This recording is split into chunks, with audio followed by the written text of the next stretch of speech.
Veronica Hayes stood in the gleaming lobby of Aurelio's, the most expensive restaurant in the city, looking like she had just crawled out of a swamp.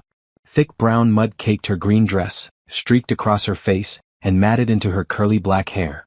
Her hands trembled as she clutched her small purse, the only thing that had somehow stayed clean. Every eye in the lobby turned toward her. The hostess froze mid-smile, her expression shifting from welcome to horror. "I have a reservation," Veronica said quietly, her voice barely steady. "Table for two. Under Mitchell." The hostess blinked twice, her mouth opening and closing like a fish. I'm sorry, but perhaps you'd like to reschedule?" Before Veronica could respond, a tall white man in an impeccably tailored navy suit appeared from the dining room. Brandon Mitchell looked exactly like his photo from the dating app. Sharp jawline, dark brown hair perfectly styled, gray eyes that held intelligence and caution in equal measure. He stopped dead when he saw her. The silence stretched between them like a chasm. Veronica watched his eyes travel from her mud-covered shoes up to her face, where a smear of dirt crossed her cheek. His expression shifted from shock to confusion, then to what looked like disappointment. He took one step backward. "Mr. Mitchell," the hostess said quickly, relief flooding her voice. "Perhaps this is a mistake. I can call security if—" "No," Veronica interrupted, lifting her chin despite the humiliation burning through her chest. "I know how this looks. I know you want to leave. But please, just give me 2 minutes to explain." Brandon's hand was already reaching for his phone, probably to call his driver. His jaw tightened, and Veronica could see him calculating the fastest exit strategy. But then his eyes met hers and something made him pause. Maybe it was the desperation in her voice. Maybe it was the way her hands shook. Or maybe it was the fact that despite being covered in filth, she still showed up. 2 minutes, he said finally, his voice carefully neutral. He gestured toward a private corner of the lobby, away from the staring diners. "But we're not going to the table like this." Veronica nodded, grateful tears threatening to spill. She followed him to the corner, acutely aware of the mud dripping from her dress onto the pristine marble floor. A trail of dirty footprints marked her path. She wanted to disappear into the earth itself. Brandon crossed his arms, maintaining a careful distance. "I've heard a lot of excuses for being late to dates, but this is new. So please enlighten me. What possible explanation could there be for showing up like this?" The disgust in his voice wasn't even hidden. Veronica took a deep breath, forcing herself to meet his gaze directly. She would not apologize for what she had done. She would not feel shame for choosing to help. "I was on my way here," she began, her voice growing stronger. "I was actually early. I had plenty of time. I was wearing a different dress, a nice one. My hair was done. I looked presentable, I promise." Brandon raised one eyebrow, clearly unconvinced. But he didn't interrupt. Then I heard screaming. A child's voice, terrified, calling for help. It was coming from the construction site 2 blocks from here. Veronica's hands clenched around her purse. "There's this drainage ditch there, deep and full of muddy water from yesterday's rain. A little boy had fallen in while playing. He was stuck, sinking deeper, and he couldn't get out." The skepticism in Brandon's eyes began to shift, but Veronica couldn't read his expression clearly. She continued, the words tumbling out faster now. "His mother was screaming, trying to climb down, but the sides were too slippery. Other people were calling 911, but the boy was panicking, going under the water. He was maybe 6 years old, Brandon. 6. And he was drowning in mud and dirty water while everyone just stood there waiting for help to arrive." Brandon's arms slowly uncrossed. He took a small step closer. "So I climbed down," Veronica said simply. "I didn't think about my dress or my hair or this date or anything else. I couldn't stand there and watch a child drown. I couldn't do it. The mud was thick and cold and I kept slipping, but I reached him. I pulled him up and held him above the water until a construction worker brought a ladder." She looked down at her ruined dress, at the mud still drying on her arms. "By the time I got him out and made sure he was okay with his mother, I realized what time it was. I thought about going home to change, but I live 40 minutes away and I knew you'd be waiting. I thought if I just explained." Her voice cracked slightly. "I know how this looks. I know what you're thinking. That I'm crazy or irresponsible or making this whole thing up. But I couldn't let a child die, Brandon. I just couldn't. And I couldn't stand you up without at least trying to explain why I look like this." The silence that followed felt eternal. Veronica waited for him to turn and walk away, to laugh in her face, to accuse her of lying. She had used her 2 minutes. The ball was in his court now. Brandon stared at her for a long moment, his gray eyes searching her face. Then, slowly, something in his expression softened. The hard edges of disgust and annoyance melted into something else. Something that looked almost like wonder. "You saved a child's life," he said quietly. It wasn't a question but a statement, as if he was testing the words on his tongue. "You were on your way to meet me, a complete stranger who happens to be wealthy and could potentially change your life, and you stopped to save a drowning child." "Yes," Veronica said simply. "What else could I do?" Brandon laughed then, but it wasn't cruel. It was surprised, almost delighted. He ran a hand through his perfect hair, messing it up for the first time since she'd seen him. "What else could you do?" he repeated, shaking his head. "Most people would have kept walking. Most people would have waited for professionals. Most people would have protected their expensive dress and their important date." "I'm not most people," Veronica said quietly. "No," Brandon agreed, his eyes locked on hers. "You're certainly not." He pulled out his phone and Veronica's heart sank. This was it. He was calling his driver, ending this disaster of an evening. She had known it was too much to hope for understanding. But instead of making a call, Brandon typed something quickly. Then he looked up at her, and there was a warmth in his eyes that hadn't been there before. "I have a penthouse 10 minutes from here," he said. "It has several bathrooms, clean clothes that my housekeeper keeps for guests, and probably the best shower you've ever experienced. I'm going to take you there so you can clean up properly. Then we're going to have dinner, maybe not here but somewhere nice. And you're going to tell me everything about this rescue in detail." Veronica blinked, certain she had misheard. "You want to continue the date?" "I don't want to continue this date," Brandon corrected, his mouth curving into the first real smile she'd seen from him. "I want to start it over properly. Because if you're willing to sacrifice this much to help a stranger, I need to know what kind of person does that. And I need to hear this story from the beginning." Relief flooded through Veronica so powerfully that her knees nearly buckled. "You believe me?" "I believe you," Brandon said firmly. He held out his hand, not caring about the mud. "Come on. My car is outside. And Veronica, thank you for showing up. Muddy or not, you showed up. That tells me more about your character than any pristine appearance ever could." Veronica took his hand, feeling the warmth of his fingers close around hers. For the first time since climbing out of that ditch, she felt like maybe, just maybe, this disaster might turn into something beautiful. As they walked through the lobby together, mud and all, Veronica caught the hostess's shocked expression. But she didn't care anymore.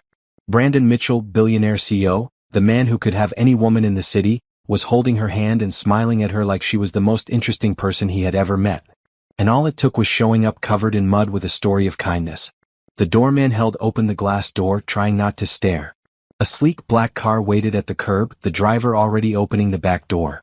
Brandon helped Veronica inside, not caring that mud would stain the leather seats. He slid in beside her, and the door closed, sealing them in comfortable silence. "The boy," Brandon said as the car pulled into traffic. "Is he okay?" "Tommy," Veronica said softly. "His name is Tommy Rodriguez. He's fine. Scared cold but fine. The paramedics checked him out. His mother was crying so hard she could barely speak, but she kept hugging him and hugging me." Brandon nodded slowly, his eyes never leaving her face. "You know his name?" "Of course I know his name," Veronica said, surprised. "I wasn't going to rescue a child and not make sure he was truly okay." That smile returned to Brandon's face, wider this time. "Of course you weren't." The car glided through the city streets, and Veronica watched the lights blur past the window. Her heart was still racing, but now it wasn't from fear or embarrassment. It was from the impossible hope that this man, this successful, handsome man, might actually understand who she was. "Can I ask you something?" Brandon said, breaking the comfortable silence. "Anything. Why didn't you go home to change? You said you live 40 minutes away, but even showing up late and clean would have been better than this, from a conventional standpoint." Veronica considered the question carefully. "Because I thought about how I would feel if I were you. Sitting in that restaurant, waiting, checking my watch, wondering if I'd been stood up. I thought about how it feels to be forgotten or dismissed. And I couldn't do that to you even if you were a stranger. Even if showing up like this meant you'd reject me immediately. At least you'd know I tried. At least you'd know you mattered enough for me to show up, no matter how I looked." The car fell silent except for the soft hum of the engine. When Veronica finally looked at Brandon, she saw something in his expression that took her breath away. It was vulnerability, raw and real, as if her words had reached something deep inside him that rarely saw light. "No one has ever said something like that to me before," he said quietly. "In my world, people are very concerned with appearances. with saying the right things, wearing the right clothes, being seen in the right places. But actually caring about how someone else feels? That's rare. Before Veronica could respond, the car pulled up to a towering building of glass and steel.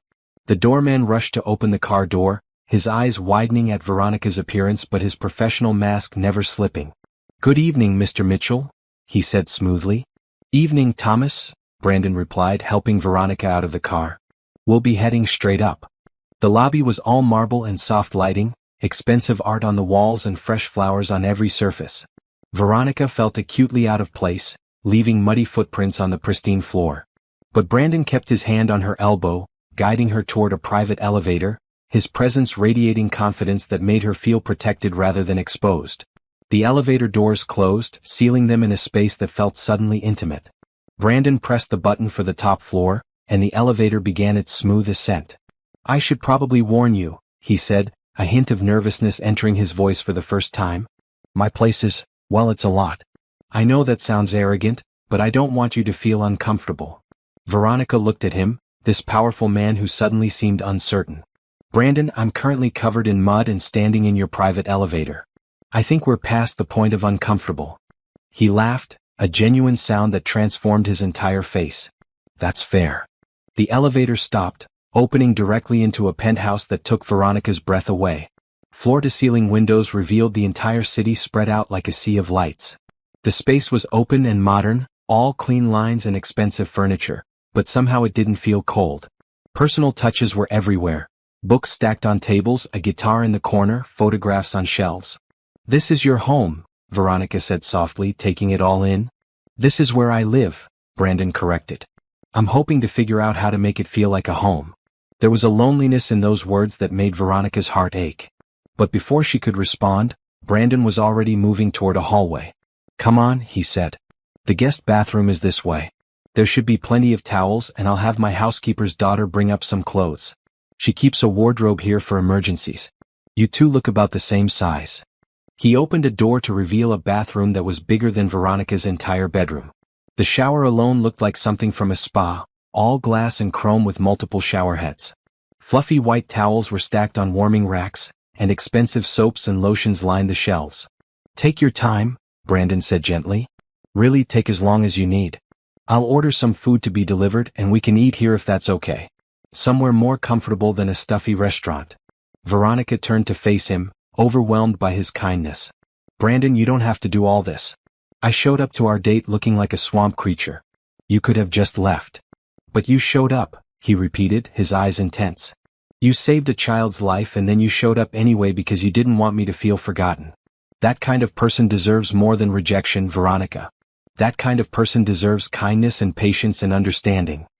His words wrapped around her heart like a warm blanket. "Thank you," she whispered. "For believing me. For helping me. For all of this." "Thank me after you've had that shower," Brandon said with a smile. "I have a feeling you're going to be thanking the water pressure more than me." He left, closing the door softly behind him. Veronica stood alone in the luxurious bathroom, staring at her reflection in the huge mirror. Mud streaked across her face, her hair was a disaster, and her green dress was completely ruined. But her eyes were bright, alive with something that felt like hope. She had saved Tommy Rodriguez's life. And now, impossibly, this evening might be saved too. What would you have done? Would you have stopped to help, even if it meant ruining your one chance at something special? Let me know in the comments below, and don't forget to subscribe for more stories about people who choose kindness over convenience. ***. The hot water cascaded over Veronica's skin, washing away layers of dried mud and revealing her rich brown complexion beneath.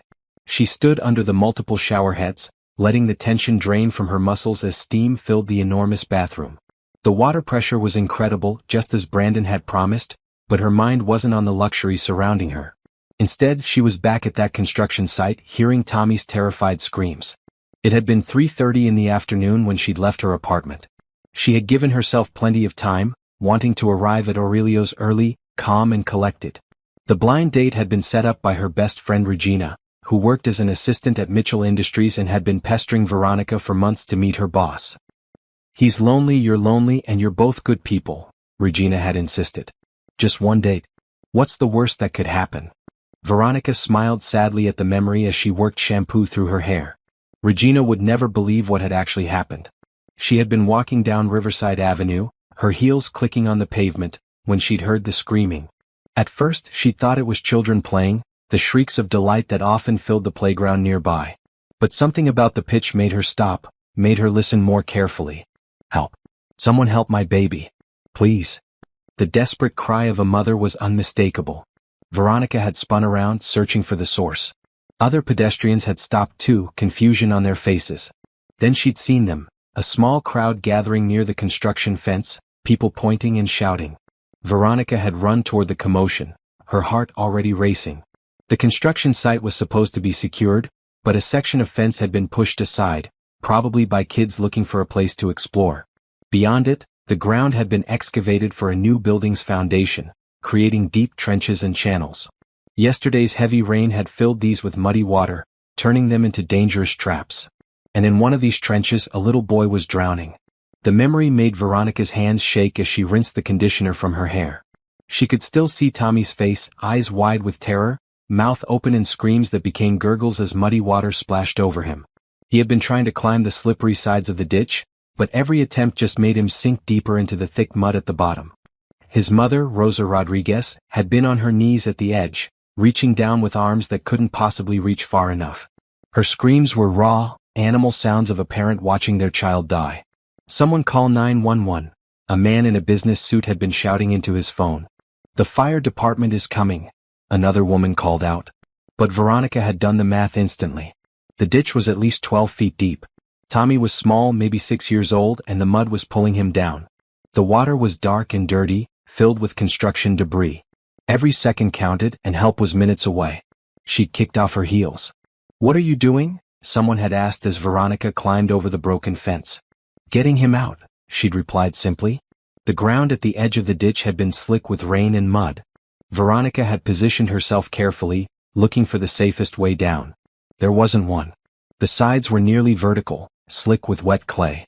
"Lady, you'll kill yourself," the businessman had warned. Rosa had looked up at her, tears streaming down her face. "Please," she'd whispered. "Please save my Tommy." Veronica had met her eyes and nodded. Then she'd sat down at the edge and pushed herself over. Now, standing in Brandon's shower, Veronica closed her eyes and remembered the sickening slide down the muddy slope. Her dress had caught on rocks and roots, ripping and tearing. Her hands had scraped against the rough sides as she tried to control her descent. The mud had been cold and thick, nothing like the warm water now surrounding her. She'd hit the bottom hard, her feet plunging into mud that came up to her knees. The smell had been overwhelming, stagnant water, rotting vegetation, and chemicals from the construction site. Tommy had been 6 feet away from her, his head barely above water, his small hands clawing at the mud.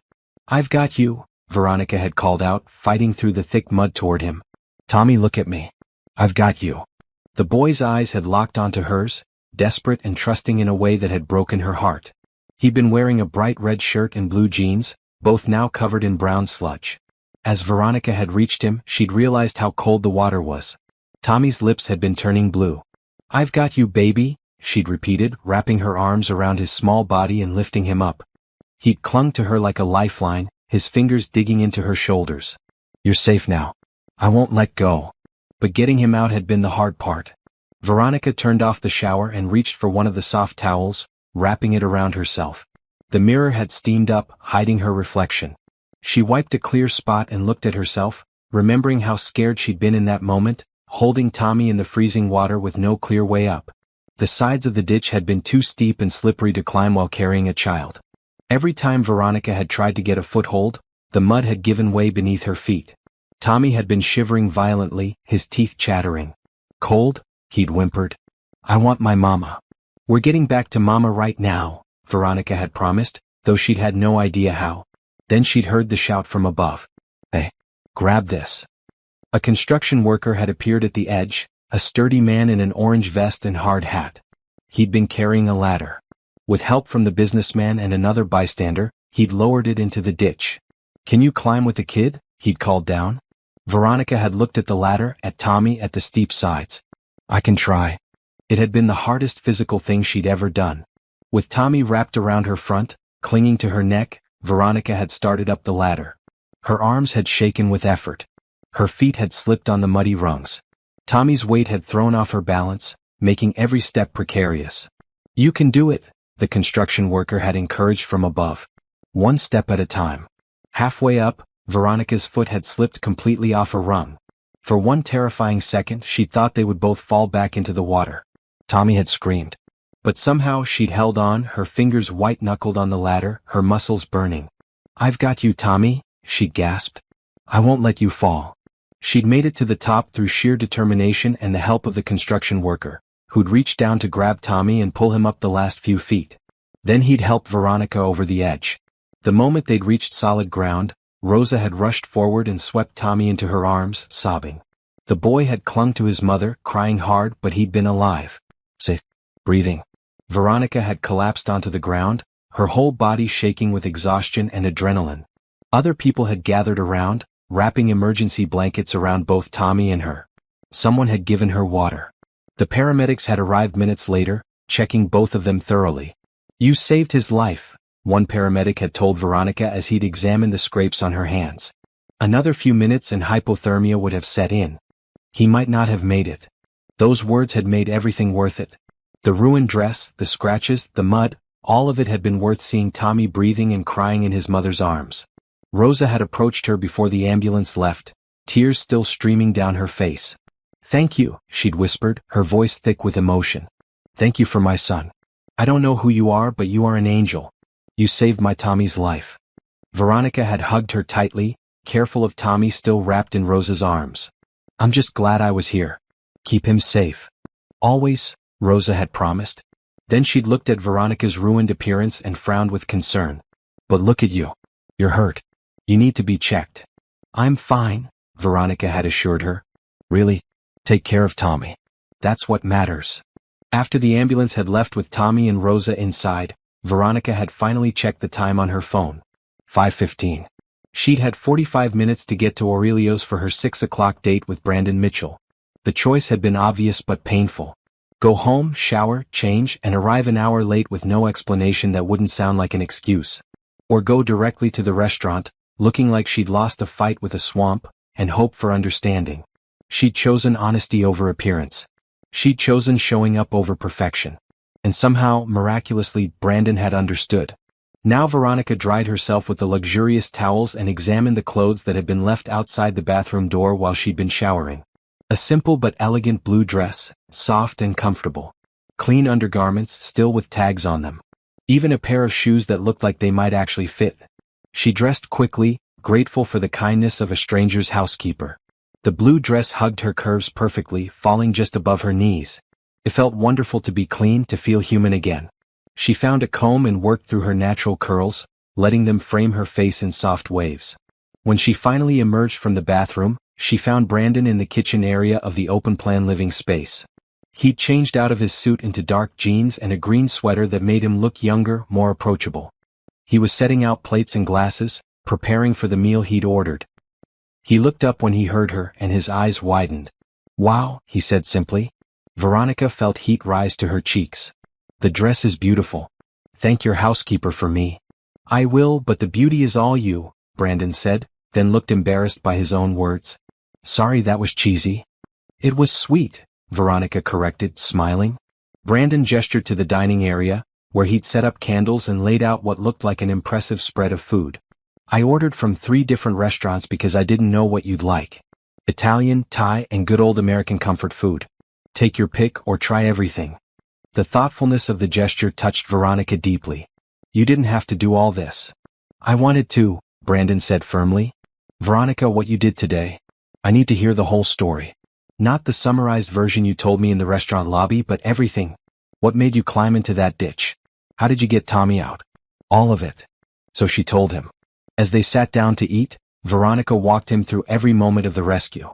She described the fear in Tommy's eyes, the desperation in Rosa's voice, the cold bite of the muddy water, and the burning in her muscles as she'd climbed that ladder. Brandon listened with complete attention, his food forgotten. When she described nearly falling off the ladder halfway up, his hand moved across the table to cover hers. "You could have died," he said quietly. "But Tommy would have died for certain if I'd done nothing," Veronica replied. "How do you live with yourself after that? How do you walk away from a child in danger?" "Most people do," Brandon said. Most people would have waited for the professionals. Would have been too scared or too concerned about themselves. Then I guess I'm not most people, Veronica said, echoing her earlier words. Brandon squeezed her hand gently. No, you're definitely not. They ate and talked, the conversation flowing easily now that the barrier of first-date awkwardness had been demolished by mud and rescue and honesty. Veronica found herself genuinely enjoying Brandon's company. He was intelligent and funny, asking thoughtful questions about her work as a social worker and seeming genuinely interested in the answers. So you do this kind of thing regularly? He asked. Help people in crisis?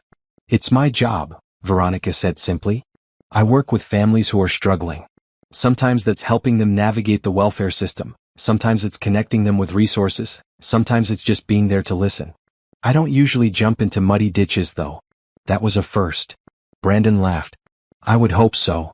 As the evening wore on, Veronica realized something wonderful. This wasn't just a successful save from a disastrous beginning. This was actually going well.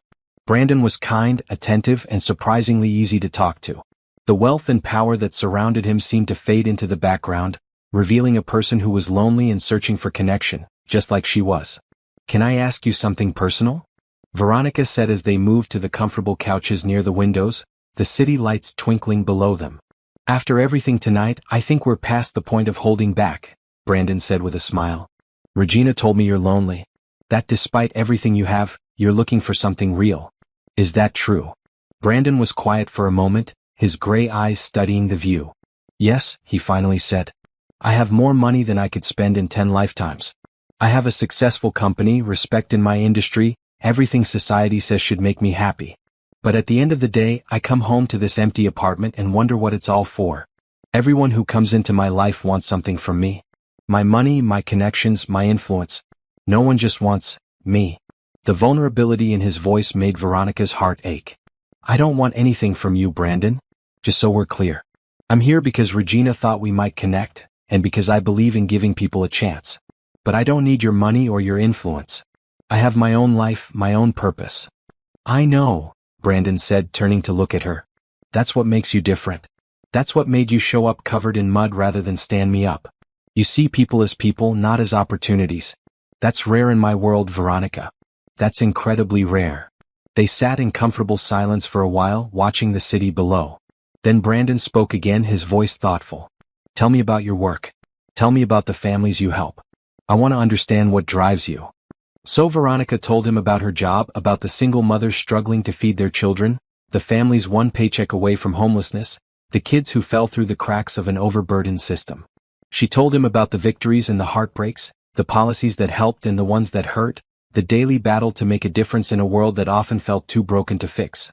Brandon listened to every word, and by the end, there was a fire in his eyes that Veronica hadn't seen before. What if we could help them? He said suddenly. Really help them, not just with temporary solutions but with real, lasting change? What do you mean? Veronica asked. But Brandon was already standing, pacing the room with the energy of someone struck by inspiration. I've been looking for something meaningful to do with my resources. Something beyond just making more money. What if we started a foundation? What if we used my business connections and capital to create real programs for families like the ones you work with? Veronica's heart began to race. Brandon, do you know what something like that could do? How many people it could help? Tell me, he said, his eyes bright. Tell me exactly what you'd do if money and resources weren't an obstacle. And so Veronica did, her words tumbling out in an excited rush as she described her dreams of community centers, job training programs, affordable childcare, education support, and all the things that could lift families out of poverty permanently rather than just helping them survive day to day. Brandon listened to it all, nodding, asking questions, his mind clearly working through the logistics and possibilities. By the time Veronica finished talking, it was past midnight. They had spent hours discussing, planning, dreaming about what could be possible. Let's do it, Brandon said finally. Let's build this together. Your expertise, my resources. We could actually make a difference, Veronica. A real, measurable difference. Tears welled in Veronica's eyes. You're serious. Completely serious, Brandon confirmed. Today you showed me what real courage and compassion look like. You jumped into a muddy ditch to save a stranger's child without a second thought. If you can do that, I can do this. I can use what I have to help people who need it. And I need someone like you to guide me, To make sure we're doing real good and not just throwing money at problems. Veronica stood and walked to where Brandon was standing by the windows. You're really willing to do this? To commit to helping people you've never met? You did exactly that today, Brandon pointed out. You taught me something important, Veronica. You showed me that being willing to get muddy, to sacrifice your own comfort and plans, to put others first. That's what real wealth looks like. Not money in a bank account. She reached out and took his hand, squeezing it gently. Then yes, let's do this together. Let's build something beautiful. Brandon smiled, the loneliness that had shadowed his eyes earlier now replaced with purpose and excitement. Best blind date ever, he said with a laugh. Veronica laughed too, the sound bright and genuine. Even though I showed up looking like a swamp monster? Especially because of that, Brandon said seriously.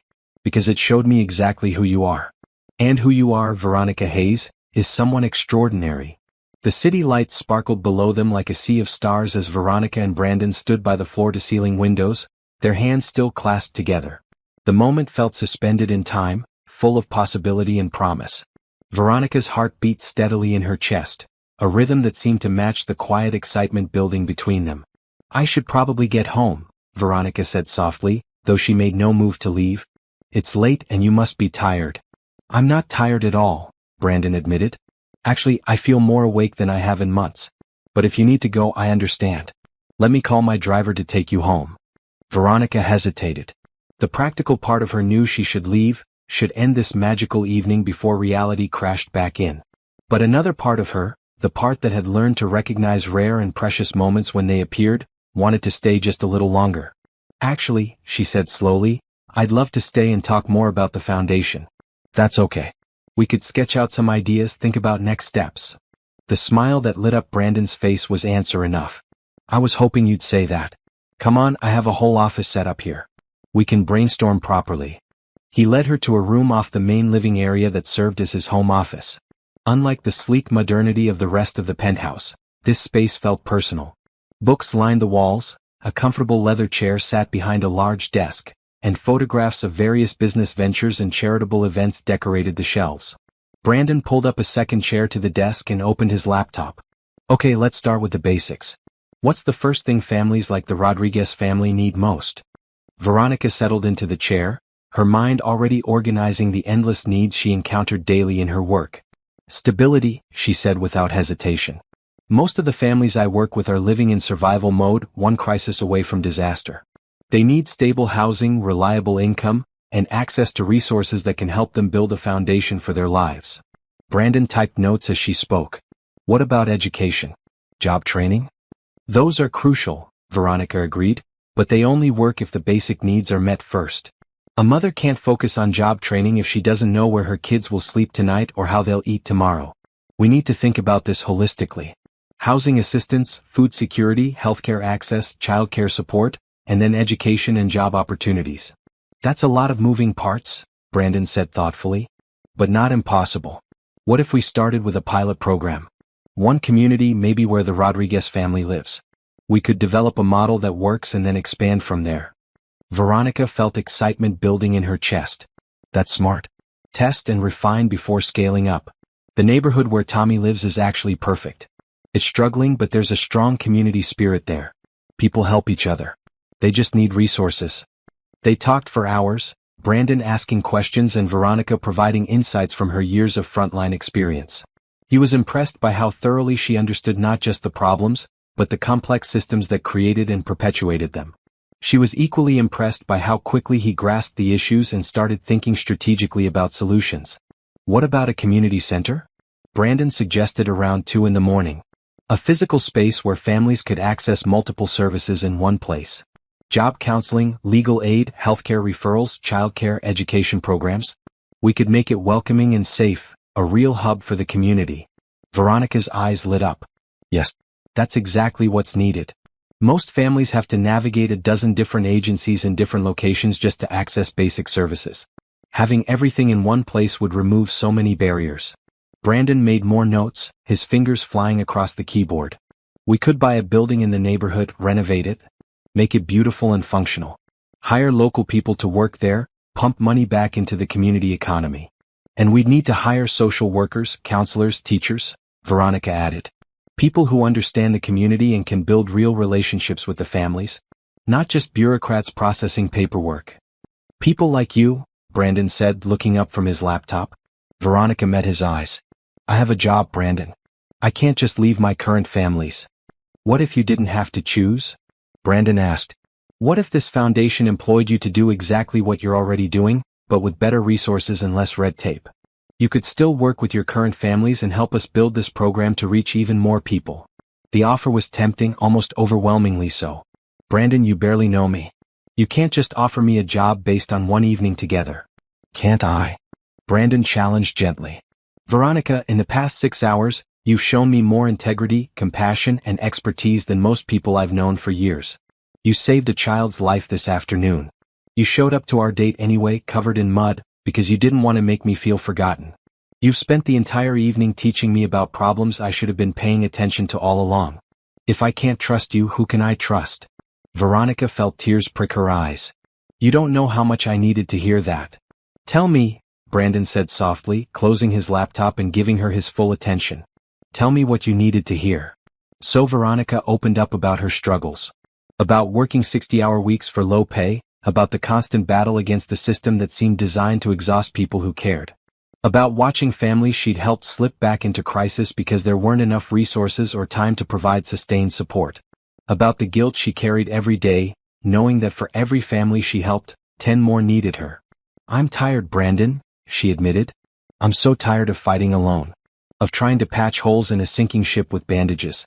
I became a social worker because I wanted to change lives, but most days I feel like I'm just barely keeping people alive.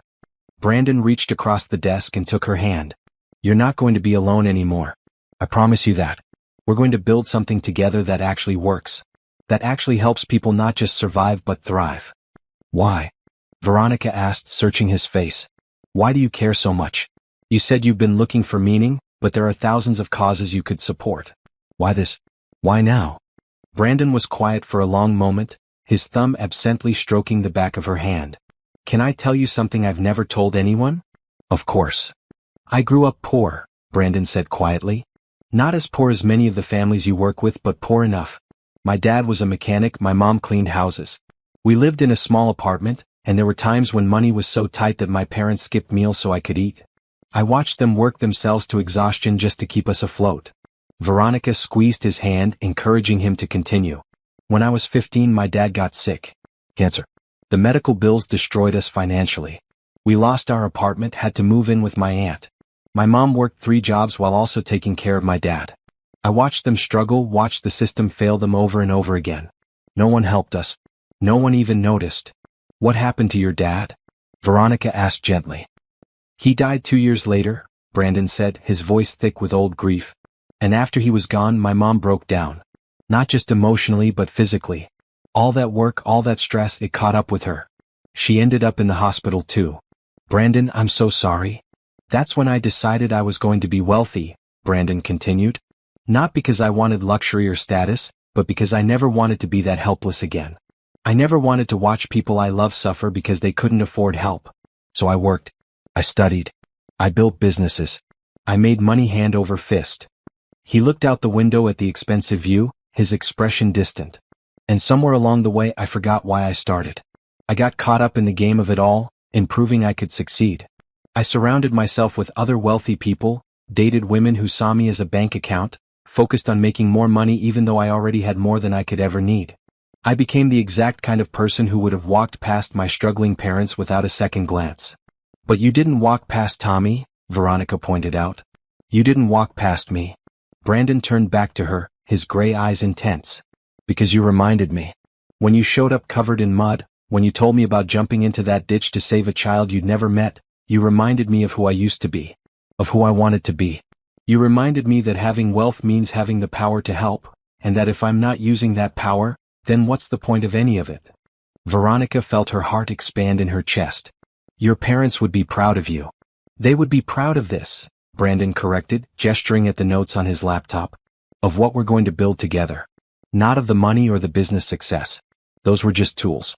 But using those tools to help families like mine? To prevent other kids from watching their parents suffer? That's what would make them proud. They sat in silence for a moment, the weight of shared purpose settling over them like a warm blanket. Then Brandon smiled, the sadness leaving his eyes. "I think we need food," he declared. "Real food, not the picked-over dinner we abandoned hours ago. Are you hungry?" Now that he mentioned it, Veronica realized she was starving. "Very. Perfect. I make exceptional grilled cheese sandwiches. It's my one culinary skill." Veronica laughed. "A billionaire who cooks grilled cheese?" "A billionaire who learned to cook grilled cheese when he was 8 because his parents were working late and he was hungry," Brandon corrected with a grin. "Come on, let me show you my skills." They moved to the kitchen, and Veronica watched with amusement as Brandon gathered ingredients with focused determination. He wasn't kidding about it being his specialty. He pulled out artisanal bread, several types of cheese, butter, and various additions like tomatoes and basil. "You take your grilled cheese seriously," Veronica observed. "It's the one thing my mom taught me to cook before she got sick," Brandon explained as he heated a pan. "She said every person should know how to make at least one thing that brings comfort. For her, it was grilled cheese. She made them special with different cheeses and additions. She said food made with care could heal almost anything. She sounds like she was an amazing woman." "She was," Brandon agreed softly. "She would have liked you. She always said to look for people with kind eyes and brave hearts. You have both." Veronica felt warmth spread through her chest at his words. She watched him cook, noting how his careful attention to the simple task spoke of love and memory. When he plated the sandwiches, they were golden and perfect, the cheese melted to exactly the right consistency. They ate standing at the kitchen counter, and Veronica had to admit it was the best grilled cheese she'd ever tasted. The combination of cheeses was perfect, the bread crispy on the outside and soft inside, the addition of fresh tomato and basil elevating it from simple comfort food to something special. "Okay, you weren't kidding about your skills," she admitted. Brandon grinned. "Told you. It's my hidden talent." "What other hidden talents do you have?" Veronica asked teasingly. "Well, I play guitar badly, I can juggle 3 balls but not 4, and I know every word to every song from the musical Hamilton," Brandon replied seriously. "Very useful skills for a CEO." Veronica laughed. "I'd like to hear the guitar playing sometime." "Trust me you wouldn't," Brandon said with a self-deprecating smile. "But I appreciate the vote of confidence." As they finished eating and cleaned up the kitchen together, Veronica marveled at how comfortable she felt. This was supposed to be a blind date with a powerful billionaire, something that should have been awkward and intimidating. Instead, it felt like spending time with an old friend, easy and natural. "Can I ask you something?" Brandon said as he dried the last plate. "Anything. When you were in that ditch with Tommy, when you were scared and cold and didn't know if you could get him out, what kept you going? What made you keep trying?" Veronica considered the question carefully. "I kept thinking about his mother. About Rosa watching from above, terrified that she was going to lose her child. I thought about how I would feel if I gave up, if I let fear win, and that boy died because I wasn't strong enough. I couldn't live with that. So I kept going because the alternative was unacceptable." Brandon nodded slowly. "That's how I want to approach this foundation. With that same commitment. The idea that giving up is unacceptable because too many people are depending on us to try." "Then that's exactly how we'll do it," Veronica promised. By the time Brandon finally called his driver to take Veronica home, it was nearly 4 in the morning. The sun would be rising soon, and they both had work in a few hours. But neither of them seemed to care about the lost sleep. "Thank you for tonight," Veronica said as they waited for the car in the lobby. "For understanding about the mud, for believing my story, for everything.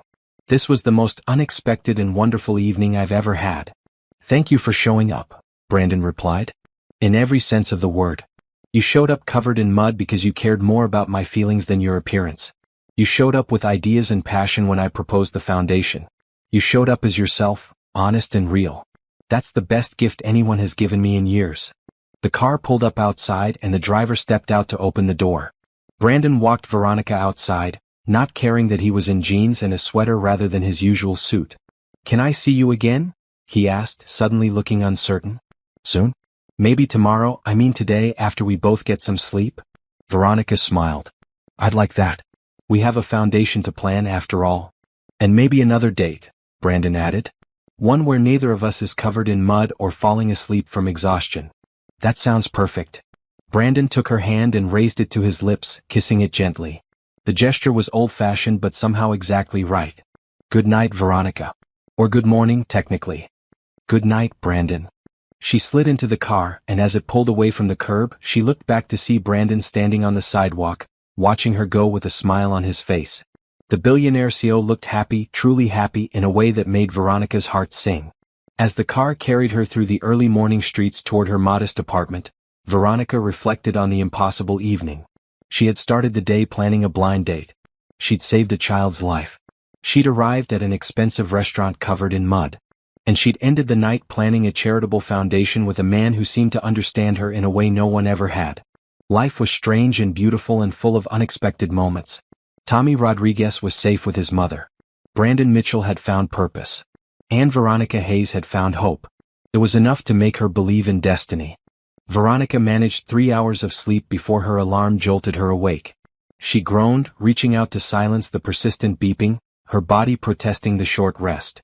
But despite the exhaustion, she couldn't stop smiling. Last night had been real. It had actually happened. Her phone buzzed with a text message.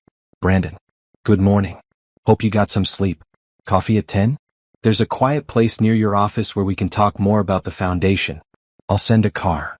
Veronica typed back quickly. I can take the bus. You don't need to send a car. The response came immediately. I want to send the car. Please let me.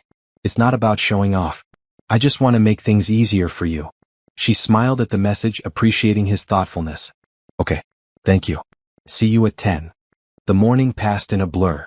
Veronica met with 3 families, helped a mother navigate the food assistance application process, and made calls to follow up on cases. Her coworkers noticed her good mood, the way she seemed to float through the usually draining work. Who are you and what did you do with stressed out Veronica? Her colleague Donna asked over their shared desk. I had a really good night, Veronica admitted, unable to contain her smile. That blind date Regina set up? The billionaire. Veronica nodded. It was unexpected. In the best way. Details? Donna demanded. You can't just smile like that and not give details. But before Veronica could respond, her phone buzzed. The car had arrived.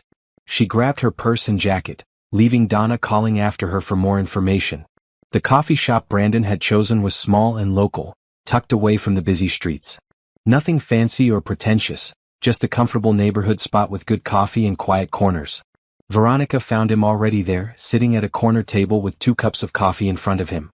He stood when he saw her, his face lighting up. He was back in a suit today, dark blue this time, but he'd lost some of the stiffness she'd noticed in their first meeting. He looked relaxed, happy. I ordered you a latte, he said. Regina told me that's your drink. But if you want something else. A latte is perfect, Veronica assured him, sliding into the seat across from him. You talked to Regina? She called me this morning, Brandon admitted with a laugh. Demanded to know what happened. Apparently, my assistant mentioned I was in an unusually good mood and Regina put 2 and 2 together. She texted me 6 times, Veronica said. I haven't responded yet. I figured I'd make her wait a little longer. They laughed together, the sound easy and comfortable. Brandon pulled out a tablet and opened it to reveal pages of notes. I couldn't sleep, he admitted. So I started researching. Community foundations, successful neighborhood revitalization programs, models that work and ones that don't. I have so many ideas. Veronica leaned forward, studying his notes with interest. You've been busy. I'm excited, Brandon said simply. I haven't been excited about anything in years. Well, anything besides quarterly earnings reports, which is depressing when I say it out loud. They spent the next hour going through his research, discussing possibilities and potential pitfalls. Brandon had done impressive work, identifying programs that had succeeded and analyzing why. Veronica added her practical knowledge, pointing out the gaps between what looked good on paper and what actually worked on the ground. The key is involving the community from the start, Veronica explained. Programs imposed from outside, even well-meaning ones, often fail because they don't address what people actually need. We need to talk to families, listen to them, let them help design the services. Brandon typed notes as she spoke. So we start with community meetings. Get input before we make any decisions. Exactly. And we need to hire from within the community whenever possible. Give people jobs, invest in local talent, show that we trust them to help build something for themselves. I love that, Brandon said, his eyes bright. It's not charity. It's partnership. Right. Charity creates dependency. Partnership creates strength. They talked until their coffee grew cold, until the lunch rush started filling the small shop. Finally, Brandon glanced at his watch and grimaced. I have a meeting in an hour. But I don't want to stop talking. We can continue later, Veronica said. I have families to see this afternoon anyway. Dinner? Brandon asked hopefully. A real dinner this time, where neither of us is exhausted and we can actually enjoy the food? Veronica felt that warm flutter in her chest again. I'd like that. I'll pick you up at 7, Brandon said. Then he hesitated. Actually, is that okay? I don't want to assume or push. If you'd rather meet somewhere. You can pick me up, Veronica said with a smile. I trust you, Brandon. The look he gave her was so full of gratitude and wonder that it took her breath away. You don't know what it means to hear that. As they left the coffee shop together, Brandon walking her to his waiting car so it could take her back to work, they nearly collided with a woman pushing a stroller. Brandon stepped back quickly, apologizing, but the woman's eyes widened in recognition. Veronica? Is that you? Veronica looked closer and gasped. Rosa? It was Tommy's mother, looking much better than she had yesterday at the construction site. She was neatly dressed, her dark hair pulled back, and her face was bright with surprise and joy. In the stroller, Tommy sat bundled in a warm jacket, a bandage on his forehead but otherwise looking healthy and happy.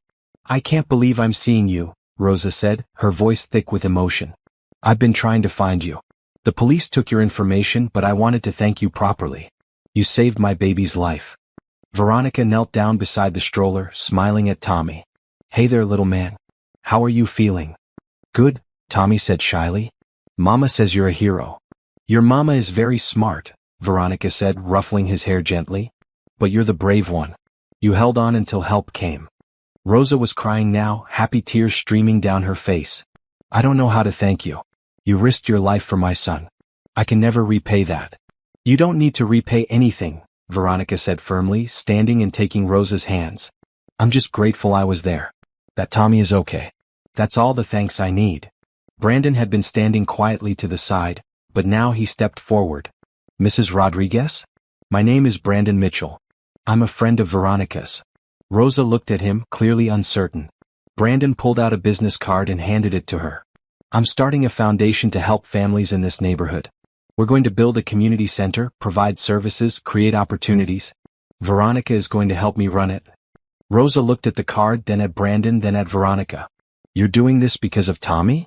We're doing this because people like you deserve support, Brandon said gently.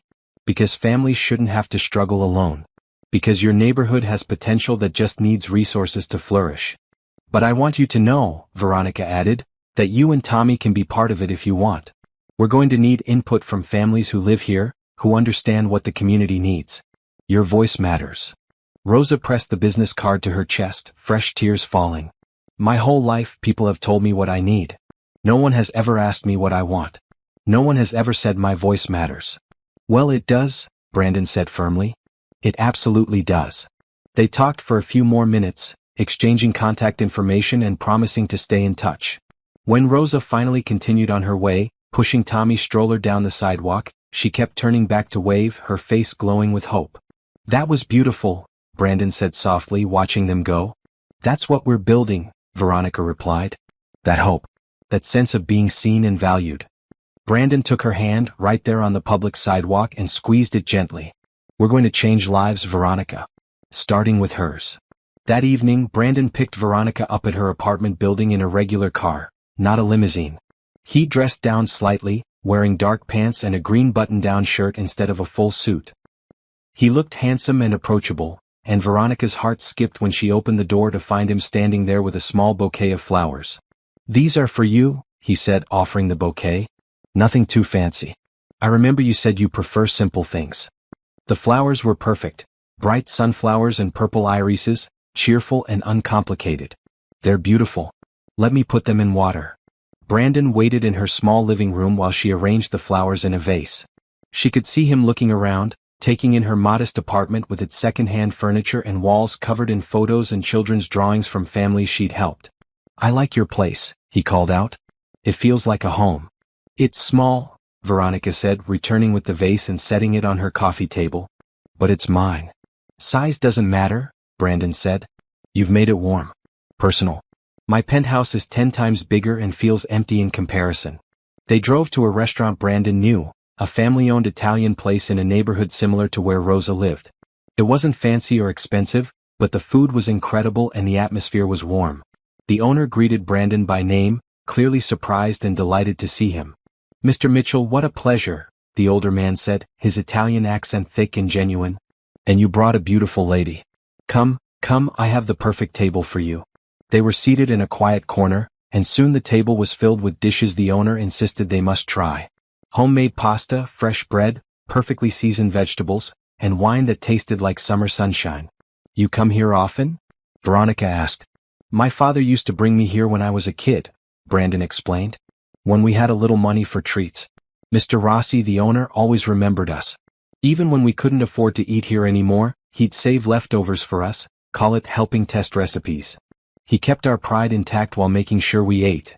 "That's beautiful. He's a good man.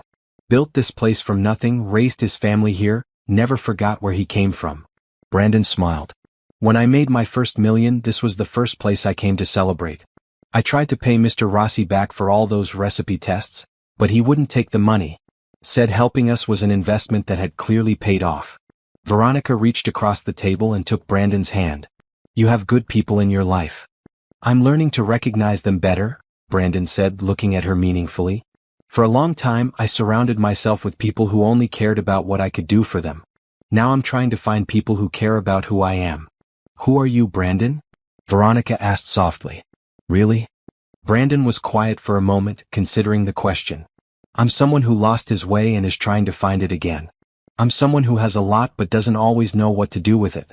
I'm someone who wants to matter, not because of my bank account but because of what I do with it. I'm someone who met a woman covered in mud and realized she was exactly what I'd been searching for." Veronica felt tears prick her eyes. "I'm just me, Brandon. I'm not special." "You're wrong," he said firmly. "You're the most special person I've met. You're brave and kind and selfless. You make me want to be better. You make me remember why any of this matters." They ate slowly, savoring both the food and the conversation. Veronica told Brandon more about her life. Growing up with a single mother who worked as a nurse, learning early that life was hard for many people through no fault of their own, deciding in high school that she wanted to help families like hers. Brandon shared more of his own story, the years of poverty, watching his parents struggle, the determination that drove him to succeed, and the loneliness that came with that success. He talked about failed relationships with women who saw him as a trophy, friendships that fell apart when people realized he wouldn't give them money, and the isolation of being wealthy in a world where most people couldn't relate to his experiences. "I thought money would solve everything," he admitted. "I thought once I had enough, I'd be happy. But money just magnifies what's already there. If you're lonely, more money makes you more lonely. If you're lost, more money just means you're lost with better stuff." "But money can also magnify good things," Veronica pointed out. "If you're generous, more money means you can help more people. If you're kind, more money gives you more ways to show kindness. You just have to choose what you want to magnify." Brandon smiled at her. "See? This is what I mean. You make everything clearer, simpler. You cut through all the confusion and get to what matters." "I've had a lot of practice cutting through bureaucracy and confusion in my work," Veronica said with a laugh. "It's kind of my job." As dessert arrived, a perfect tiramisu that Mr. Rossi insisted was on the house for the lovely couple, Brandon brought up the foundation again. "I've been thinking about timing," he said. "How quickly can we actually get this started? I don't want to rush and do it wrong, but I also don't want families to wait longer than necessary for help. We need to balance speed with care," Veronica said thoughtfully. "Maybe we could start with something small and immediate while we plan the bigger projects. Like an emergency assistance fund that families can access right away for things like rent help, medical bills, car repairs. The kind of immediate crises that can spiral if not addressed quickly." Brandon's face lit up. "Yes, we could set that up within days. Just need a bank account, clear criteria for assistance, and someone to process applications. You could handle that part." "I could," Veronica agreed. "And it would let us start helping people immediately while we work on the community center and longer-term programs." "How much should we fund it with to start?" Brandon asked, pulling out his phone to make notes. Veronica did quick math in her head based on the families she worked with. 200,000 would help a lot of families for several months while we build the infrastructure for sustainable support. "Let's make it $1 million, Brandon said casually. "Give us room to help more people and test what works." Veronica nearly choked on her wine. $1 million? Brandon, that's less than I spent on my car, Brandon said firmly. And this will actually make a difference. Don't think about it as a huge amount. Think about it as what it can do. How many families can stay in their homes? How many kids can see a doctor? How many parents can fix their car so they can get to work? That's what $1 million means. Not the number, but the lives it changes. Veronica felt overwhelmed by his generosity. You're really serious about this? I've never been more serious about anything, Brandon promised. Tomorrow I'll have my lawyers draw up the foundation paperwork. We'll make it official. The Hope and Kindness Foundation. How does that sound? Hope and kindness, Veronica repeated softly. It's perfect. That's what you showed me, Brandon said. Hope that things can be better and the kindness to make it happen. That's what I want this foundation to represent. They talked until the restaurant began to close, Mr. Rossi finally gently suggesting they might want to continue their conversation elsewhere as his staff needed to clean. Brandon apologized profusely and left a tip that made the older man's eyes widen, despite his protests. You are too generous, Mr. Rossi said, trying to return some of the money. You were generous to my family when we had nothing, Brandon replied, gently pushing the money back. This doesn't even begin to repay that. Thank you, Mr. Rossi, for everything. Then and now. The older man had tears in his eyes as he hugged Brandon tightly. Your father would be so proud of the man you've become. So proud. On the drive back to Veronica's apartment, they held hands across the center console, comfortable silence filling the car. When Brandon walked her to her door, Veronica felt nervous for the first time all evening. Thank you for dinner, she said. For everything. These past 2 days have been incredible. Thank you for giving me a chance, Brandon replied. For seeing past the money and the title to who I actually am. For showing me what really matters. They stood in the hallway, neither quite ready to say goodnight. Finally, Brandon leaned forward and kissed her cheek, soft and gentle. Good night, Veronica. I'll call you tomorrow about the foundation paperwork. Good night, Brandon. She watched him walk down the hallway to the elevator, and he turned back to wave before the doors closed. Veronica entered her apartment, touching her cheek where he'd kissed her, feeling like she was floating. Her phone buzzed with a text from Regina. Girl. You better call me right now. Veronica laughed and called her friend, spending the next hour recounting everything that had happened. Regina listened with increasingly excited interruptions, her delight obvious even through the phone. I knew you two would be perfect together, Regina said triumphantly. I just knew it. It's only been 2 days, Veronica cautioned, though she couldn't stop smiling. 2 days in which you saved a life, started a foundation, and made the loneliest billionaire I know smile again, Regina countered. I'd say that's a pretty good start. As Veronica finally ended the call and got ready for bed, she couldn't argue with that logic. It was a pretty good start indeed. Are you following along? What do you think Veronica and Brandon should focus on first with their foundation? Let me know in the comments and subscribe so you don't miss the next chapter where their plans really start taking shape. Asterisk asterisk. The conference room at Mitchell Industries was nothing like the spaces Veronica was used to. The table was polished wood that probably cost more than her car, the chairs were leather that whispered comfort, and the view from the windows showed the entire city spread out below.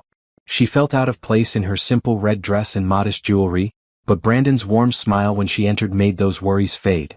Veronica, thank you for coming, he said, standing to greet her.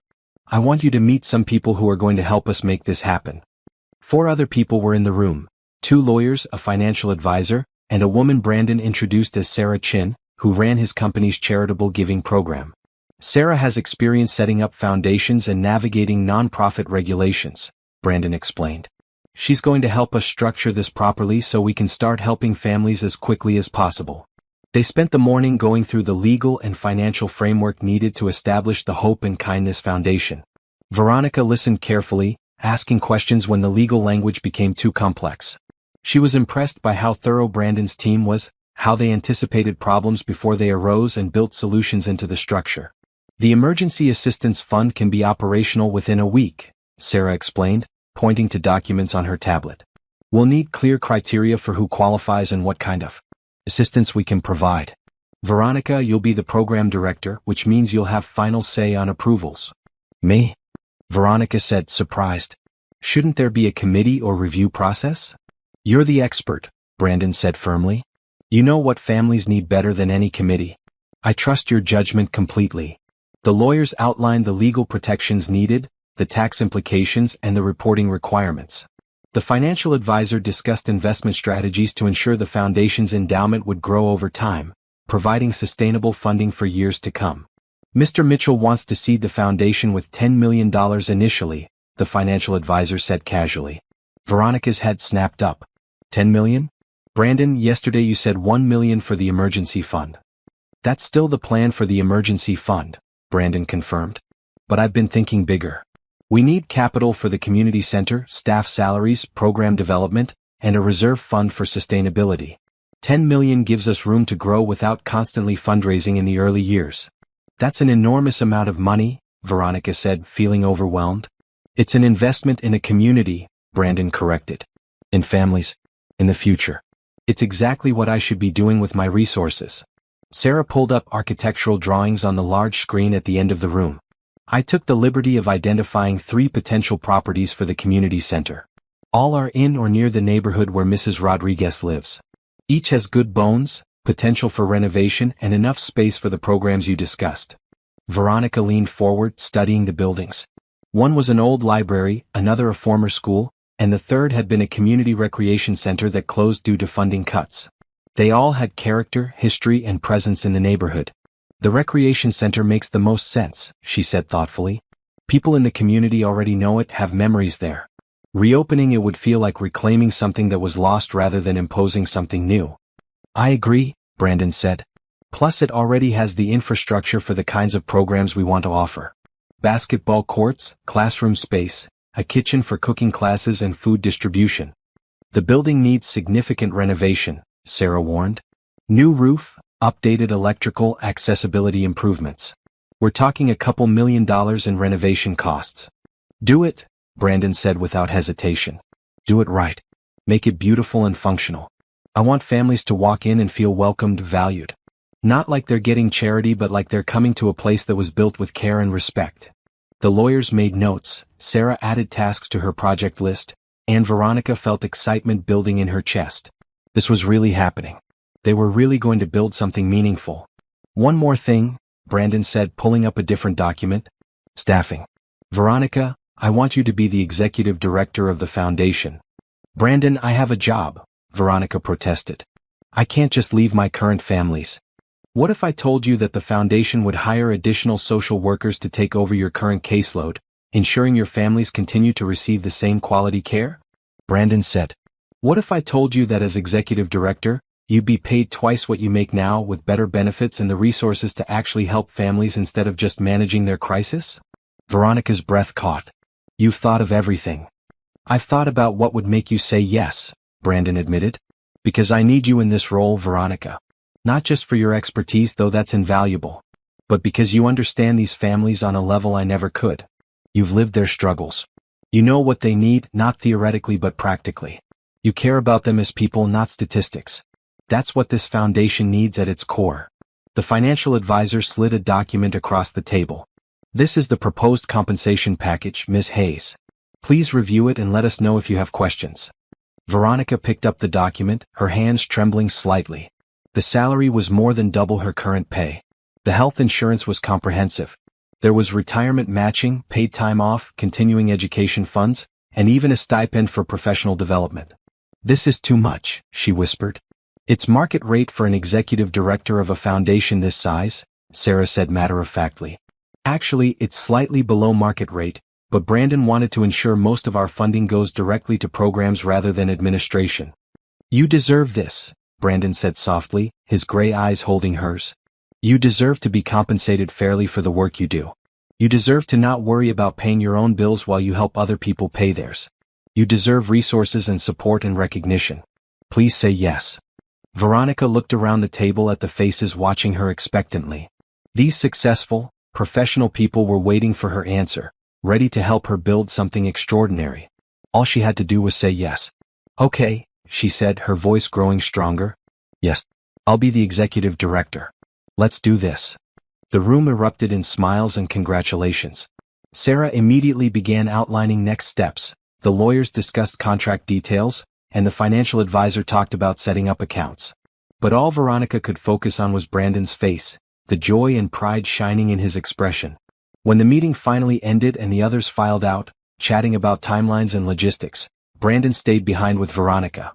"Thank you," he said simply, "for trusting me, for believing in this." "Thank you for making it possible," Veronica replied, "for seeing the value in helping people who can't offer you anything in return." "They're offering me something incredibly valuable," Brandon corrected. "Purpose. Meaning. A reason to wake up every morning that goes beyond profit margins and stock prices. They're offering me the chance to matter." They stood by the windows looking out at the city below. Somewhere down there, Rosa was taking care of Tommy. Somewhere, families were struggling, hoping for help that was about to arrive. Somewhere, the future they were building was already beginning to take shape. "When do we start?" Veronica asked. "Today," Brandon said with a grin. "Sarah's already drafting press releases about the foundation. I want to announce it publicly next week, let the community know help is coming. But we can start processing emergency assistance applications immediately if you're ready." "I'm ready," Veronica confirmed. "I have at least a dozen families off the top of my head who need immediate help. Can we process those first?" "Absolutely. Make a list, provide the details, and we'll get checks out by tomorrow." Veronica felt tears threatening. "Tomorrow?" "Brandon, it usually takes weeks to get emergency assistance through official channels, if families qualify at all. You're saying we can help them tomorrow?" "That's exactly what I'm saying. No red tape. No bureaucracy. Just help when people need it most." They spent the rest of the afternoon in Brandon's office, Veronica outlining the cases she knew needed urgent assistance and Brandon making notes and calls to ensure the help would arrive quickly. There was Mrs. Parker, whose electricity had been shut off and who was trying to keep her diabetic son's insulin cold with ice from gas stations. There was Mr. Thompson, who needed car repairs to get to his new job but couldn't afford them. There was the Nguyen family, facing eviction because medical bills had drained their savings. For each case, Brandon asked questions.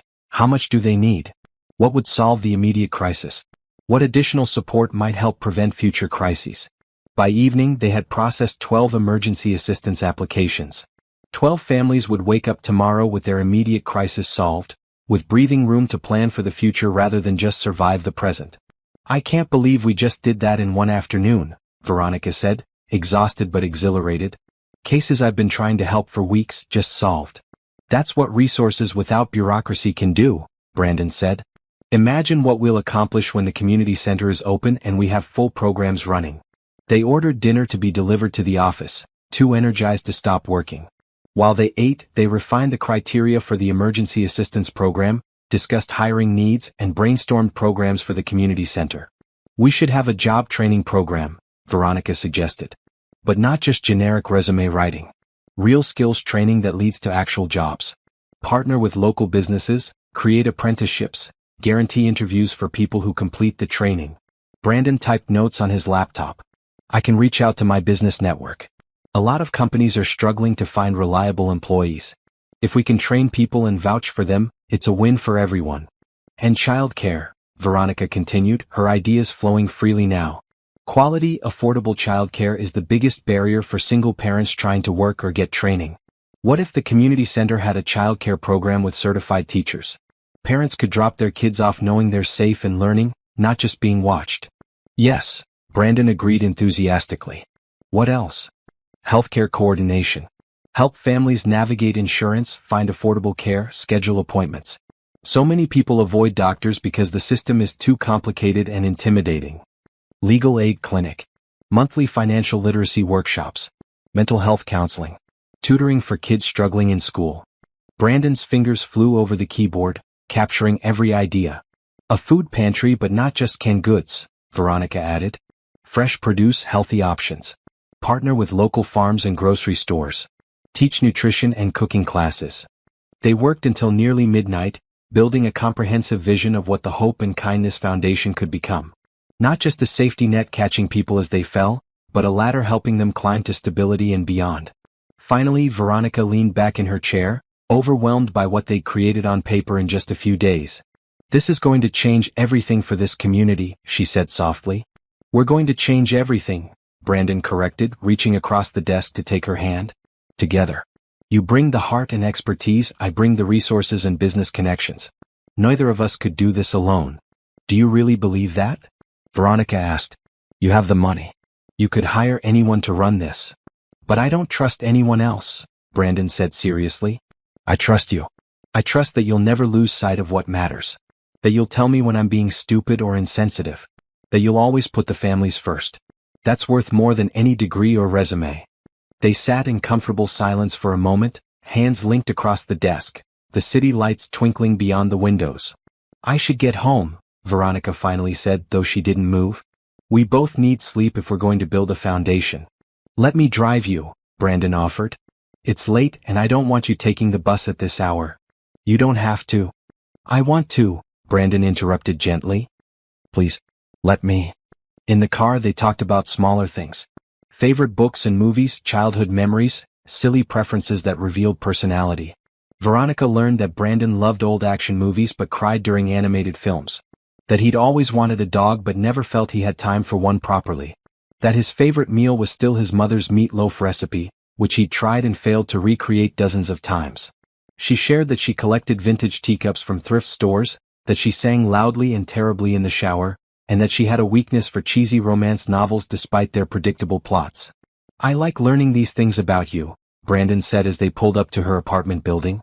The real you beyond the professional competence and the hero who saves children. I'm not a hero, Veronica protested. You are to Tommy Rodriguez. You are to the 12 families we helped today. You are to me, Brandon said quietly. You showed me it's possible to use wealth for good. That's heroic, Veronica. Showing someone a better way to live.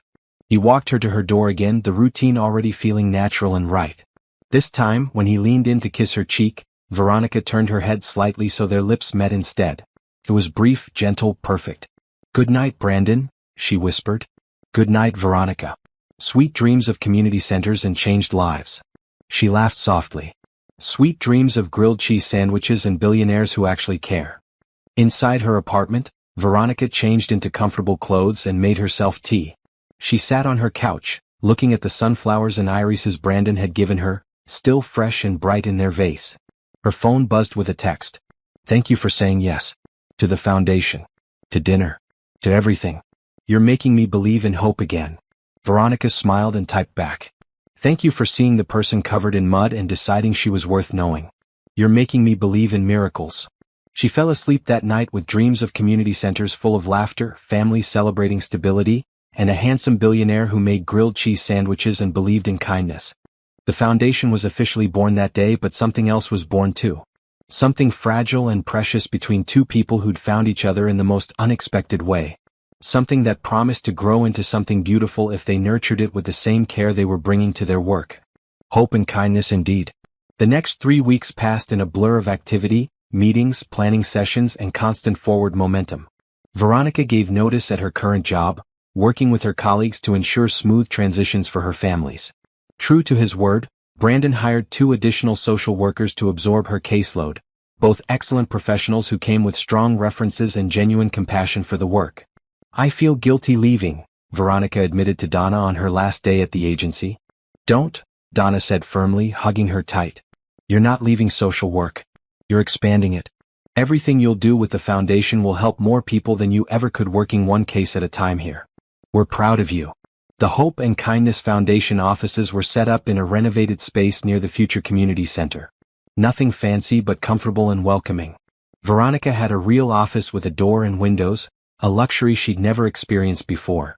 Brandon had furnished it thoughtfully, a comfortable desk chair that supported her back properly, good lighting, and a wall she could dedicate to photos of the families they'd help. Sarah Chin became an invaluable partner, handling the administrative and legal complexities while Veronica focused on program development and community outreach. Together, they hired a small but dedicated staff, 3 program coordinators, 2 administrative assistants, and a facilities manager to oversee the community center renovation. The renovation itself was proceeding faster than expected. Brandon had hired the best contractors, paid them well, and given them clear timelines. When problems arose, they were solved quickly with resources rather than cut corners. Veronica visited the site weekly, watching the old recreation center transform before her eyes. The roof was replaced first, stopping the leaks that had plagued the building. Then came new windows, updated electrical and plumbing, fresh paint in cheerful colors. The gymnasium floor was refinished until it gleamed. The classrooms were modernized with new technology and flexible furniture. The kitchen was equipped with commercial-grade appliances for the cooking classes and food programs Veronica had planned. "It's beautiful," she breathed during one site visit, standing in what would become the main community room. Light poured through the new windows, illuminating walls painted a warm yellow. "It feels hopeful." Brandon stood beside her, an arm around her waist. They'd grown comfortable with casual affection, their relationship deepening naturally alongside their work. They hadn't defined what they were yet. Boyfriend and girlfriend seemed too simple, partners felt too clinical, but they were definitely something. "The contractor says we'll be ready to open in 3 weeks, Brandon said. Just in time for the gala. The gala had been Sarah's idea. A fundraising and awareness event to celebrate the foundation's launch, introduce it to Brandon's wealthy friends and business associates, and hopefully generate additional donations to supplement Brandon's initial funding. Veronica had been nervous about it at first, uncomfortable with the idea of a fancy party while families struggled. But Sarah had convinced her it was necessary. "Rich people like to support causes when they're made to feel part of something meaningful," Sarah had explained. "Give them a compelling story, show them real impact, and they'll write checks. That money helps more families. Don't let your discomfort with wealth get in the way of helping people." So Veronica had agreed, though she'd insisted the event be held at the nearly completed community center rather than some expensive hotel ballroom. She wanted donors to see exactly where their money would go. In the meantime, the emergency assistance program was making a real difference. In 3 weeks, they'd helped 47 families with immediate crises. Mrs. Parker's electricity was restored, and they'd also helped her navigate assistance programs to ensure it wouldn't be shut off again. Mr. Thompson got his car fixed and a gas card to cover his commute for the first 3 months of his new job. The Nguyen family's eviction was stopped, and they were connected with budgeting assistance to manage their medical debt. Each success story filled Veronica with joy, but also with a bittersweet awareness of how many more families still needed help. The emergency assistance was just a bandage. The real healing would come from the comprehensive programs they were building. Veronica made it a priority to stay connected with the families they helped, including Rosa and Tommy Rodriguez. She visited them twice during those busy weeks, bringing toys for Tommy and spending time just talking with Rosa about the neighborhood and what families needed. "People are excited about the community center reopening," Rosa told her during one visit. "But they're also scared. Scared it won't really be for them. That it'll be too expensive or too complicated or they won't be welcome." "That's helpful feedback," Veronica said, making notes. "What would make people feel truly welcome?" "Familiar faces," Rosa said immediately. "Hire people from the neighborhood. Not all outside professionals who don't understand us. If we see our neighbors working there, we'll know it's really for us." Veronica took that advice to heart. When she and Sarah began serious hiring for community center staff, they prioritized local candidates. They hired Rosa herself as a community outreach coordinator, recognizing her natural leadership and her deep roots in the neighborhood. They recruited parents from the community for childcare positions, teachers from the local schools for tutoring programs, and residents who knew everyone for front desk and administrative roles. "This is exactly right," Brandon said when Veronica explained the hiring strategy. "We're not bringing services to the community. We're empowering the community to serve itself." Through it all, Veronica and Brandon's relationship continued to grow. They had working dinners several times a week, planning sessions that often stretched late into the evening. But they also carved out time for non-foundation activities. Brandon took Veronica to a baseball game, where she taught him to actually enjoy the sport he'd only ever watched from expensive box seats. She introduced him to her favorite taco truck, where the food cost less than $5 and tasted better than most fancy restaurants. He showed her his favorite bookstore, a dusty independent shop where he'd spent hours as a teenager escaping his stressful home life. She took him to the community theater where she volunteered occasionally, introducing him to a world of art and culture that had nothing to do with expensive galleries and exclusive openings. They were learning each other, fitting together piece by piece like a puzzle, gradually revealing its picture. Brandon learned that Veronica was a morning person who needed coffee before conversation. Veronica discovered that Brandon was a stress baker who made elaborate cakes at midnight when work worried him. He learned she was fiercely independent but secretly craved someone to lean on. She discovered he was generous to a fault but struggled to accept help himself, as if he had to earn his place in people's lives by being useful. They had their first argument 3 weeks into building the foundation. It was about money, predictably. Brandon wanted to buy Veronica a car to replace her old sedan that constantly needed repairs. She'd refused, insisting she didn't need him to solve her problems. "It's not about solving your problems," Brandon had argued. It's about making your life easier. You're driving all over the city for the foundation. Why not do it in a reliable vehicle? Because I don't need you to buy me things, Veronica had replied, her voice sharp. I'm not with you for your money, Brandon. I need you to understand that. If I let you buy me a car, what's next? An apartment? Clothes? Where does it stop? It stops wherever you want it to stop, Brandon had said, frustrated. I'm not trying to control you or buy your affection. I just hate seeing you stuck on the side of the road with car trouble when I could easily prevent it. They talked it through, both of them working to understand the other's perspective. Veronica helped Brandon see that his desire to help sometimes felt like he was implying she couldn't handle things herself. Brandon helped Veronica understand that accepting help wasn't the same as being dependent or mercenary. They'd compromised. No new car, but Brandon's mechanic would do a thorough inspection and necessary repairs on her current vehicle, with the foundation covering the cost as a business expense since she used it for work. We're going to have more disagreements, Brandon had said after they'd resolved the argument. We come from such different worlds. Good, Veronica had replied. Disagreements mean we're being honest with each other. I don't want a relationship where I pretend to agree with everything you say just because you're wealthy and I'm not. I don't want that either, Brandon had assured her. I want you to call me out when I'm being stupid or insensitive. I need that. The argument had actually strengthened their relationship, proving they could work through conflict with respect and honesty. As the gala approached, preparations intensified. Caterers were hired, decorations planned, invitations sent. Brandon's assistant reported that over 200 people had RSVP'd, including some very wealthy and influential individuals. The potential for fundraising was significant. Veronica worked with Sarah to prepare materials for the event, a professional video showcasing the community and the need, printed materials explaining the foundation's programs, and displays featuring some of the families they'd already helped, with their permission. We're going to have Rosa speak, Veronica decided. She's articulate, she's genuine, and her story about Tommy will move people. Real impact is more powerful than any statistics I could share. Sarah agreed, and Rosa accepted the invitation eagerly, though nervously. Veronica helped her prepare, coaching her to just speak from the heart about what the foundation meant to her family and community. Brandon was also preparing his own remarks, practicing them with Veronica late one evening in his penthouse. He wanted to strike the right tone, grateful for people's attendance, compelling about the need, inspiring about the possibility, but not preachy or condescending. Just tell them why you're doing this, Veronica advised. Tell them about your parents, about Mr. Rossi's restaurant, about finding me covered in mud. People respond to authenticity, Brandon. They can tell when someone really cares versus when they're just checking a charity box. What if I cry? Brandon asked, only half joking. When I talk about my parents, I get emotional. Then cry, Veronica said firmly. Let them see that this matters to you personally. That's what makes it real. The night before the gala, Veronica and Brandon did a final walkthrough of the community center. The contractors had finished just in time. The building gleamed, fresh and inviting. The gymnasium had been set up for the event with round tables, a stage and elegant but not ostentatious decorations. The rest of the building was ready to showcase.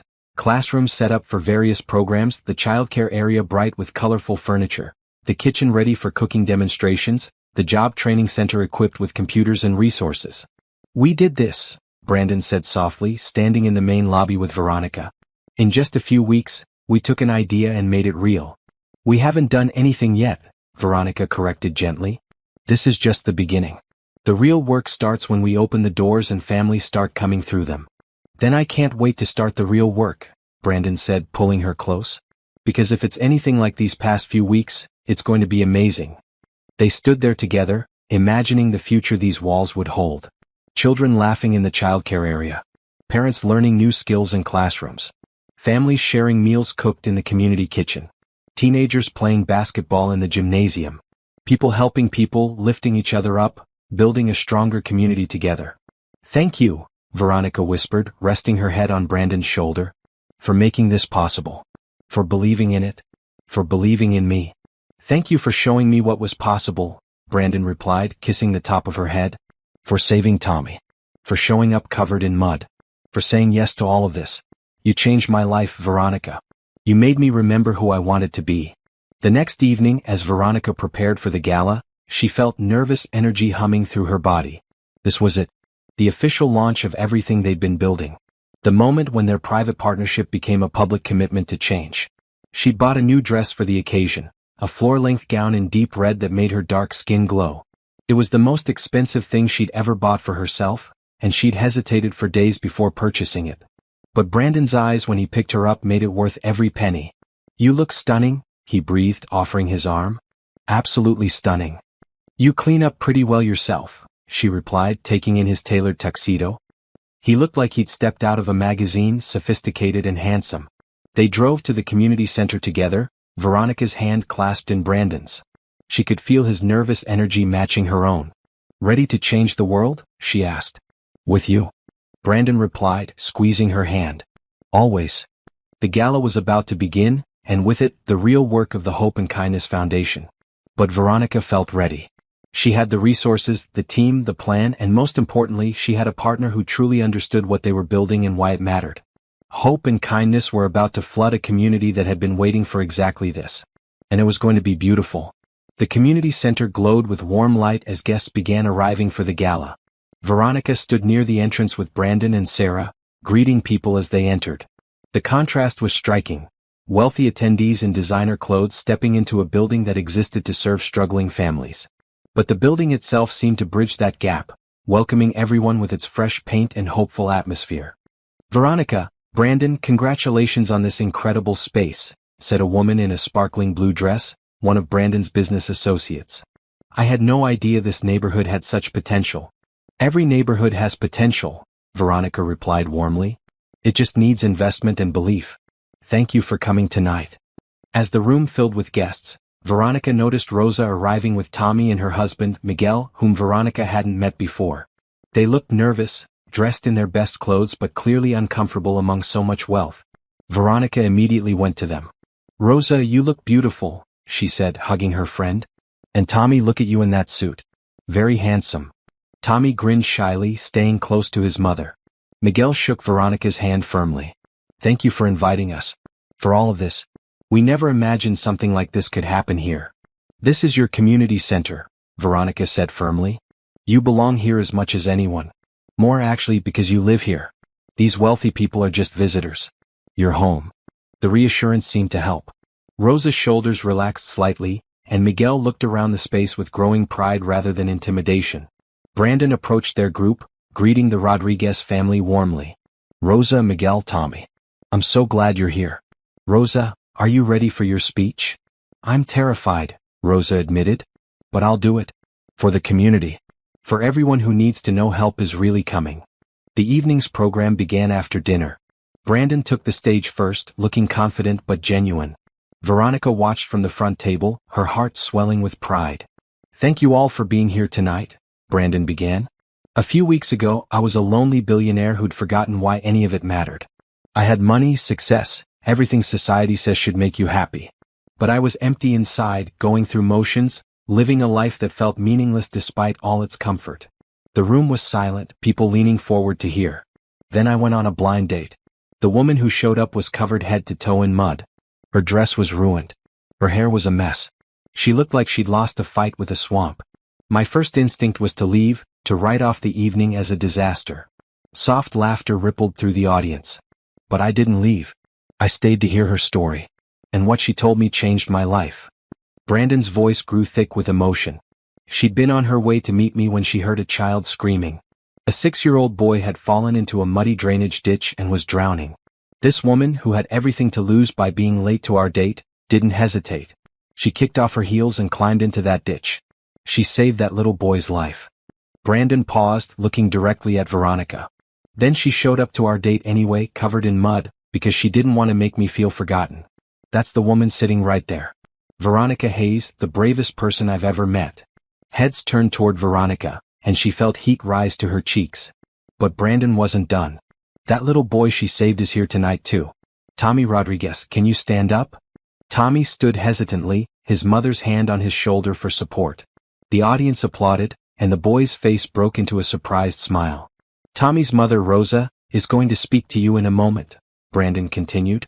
"But first I want to tell you about my parents. My father was a mechanic. My mother cleaned houses. We were poor, struggling, one crisis away from disaster at all times. When my dad got sick, when cancer destroyed us financially, no one helped. No one stepped in. No foundation existed to support families like mine. His voice cracked slightly, and Veronica saw him take a steadying breath. My father died. My mother broke under the weight of grief and debt. I built my business empire because I never wanted to feel that helpless again. But somewhere along the way I forgot the point. I forgot that the goal wasn't just to escape poverty but to help others escape it too. Veronica reminded me. Her courage, her compassion, her willingness to literally get muddy to help someone in need, that showed me what I should be doing with my wealth and privilege. So we created the Hope and Kindness Foundation. Not to give handouts but to build ladders. Not to rescue people but to empower them to rescue themselves. The audience was completely engaged now, the usual wealthy event chatter replaced by genuine attention. Everything you see tonight, this building, these programs, this investment in a community, started with one woman's choice to help a drowning child. Started with kindness. Started with hope. And I'm asking you tonight to be part of that hope. To invest in this community, in these families, in the belief that everyone deserves a chance to build a stable, dignified life. Brandon stepped back from the microphone to strong applause. Then Rosa took the stage, clutching her prepared notes with shaking hands. Veronica gave her an encouraging nod. Hello. My name is Rosa Rodriguez, she began, her accent thick but her voice clear. 3 weeks ago my son Tommy almost died. He fell in a ditch full of muddy water while playing. I watched him drowning and I couldn't reach him. I've never felt so helpless, so terrified. She paused, tears in her eyes. Then this woman, a stranger, climbed down into that ditch. She risked her life to save my baby. When she brought him up, when I held my Tommy again, I knew I had witnessed something holy. Not because she was special, but because she chose kindness over convenience. She chose my son's life over her own comfort. Rosa looked at Veronica. That woman is now my friend. And she's building something here that will save many more lives, not from drowning in water but from drowning in poverty and struggle. I know what it's like to live in this neighborhood, Rosa continued, her confidence growing. To work 2 jobs and still not have enough for rent. To choose between medicine for your children and food on the table. To feel invisible, like no one sees you struggling, like no one cares if you make it or not. The room was completely silent now, the wealthy guests confronted with a reality most had never experienced. This foundation, this community center, it says we matter. That our families deserve help. That kindness exists even for people who can't pay it back. Rosa's voice broke. You wealthy people, you'll never know what that means. To feel like someone finally sees you. To have hope when you've been hopeless for so long. She folded her notes, speaking from her heart now. I'm asking you to help. Not for me, though my family needs it, but for all the families who live here. For the single mothers, the struggling fathers, the children who deserve better. Give to this foundation. Support what they're building. Because what they're building is more than programs and services. They're building hope. They're building dignity. They're building community. Rosa stepped back from the microphone, and the applause was thunderous. People stood, some with tears in their eyes, moved by her raw honesty and emotion. Veronica saw checkbooks coming out, phones being pulled out to make immediate donations. The rest of the evening was a blur. Sarah reported that they'd raised over $3 million in pledges that night alone.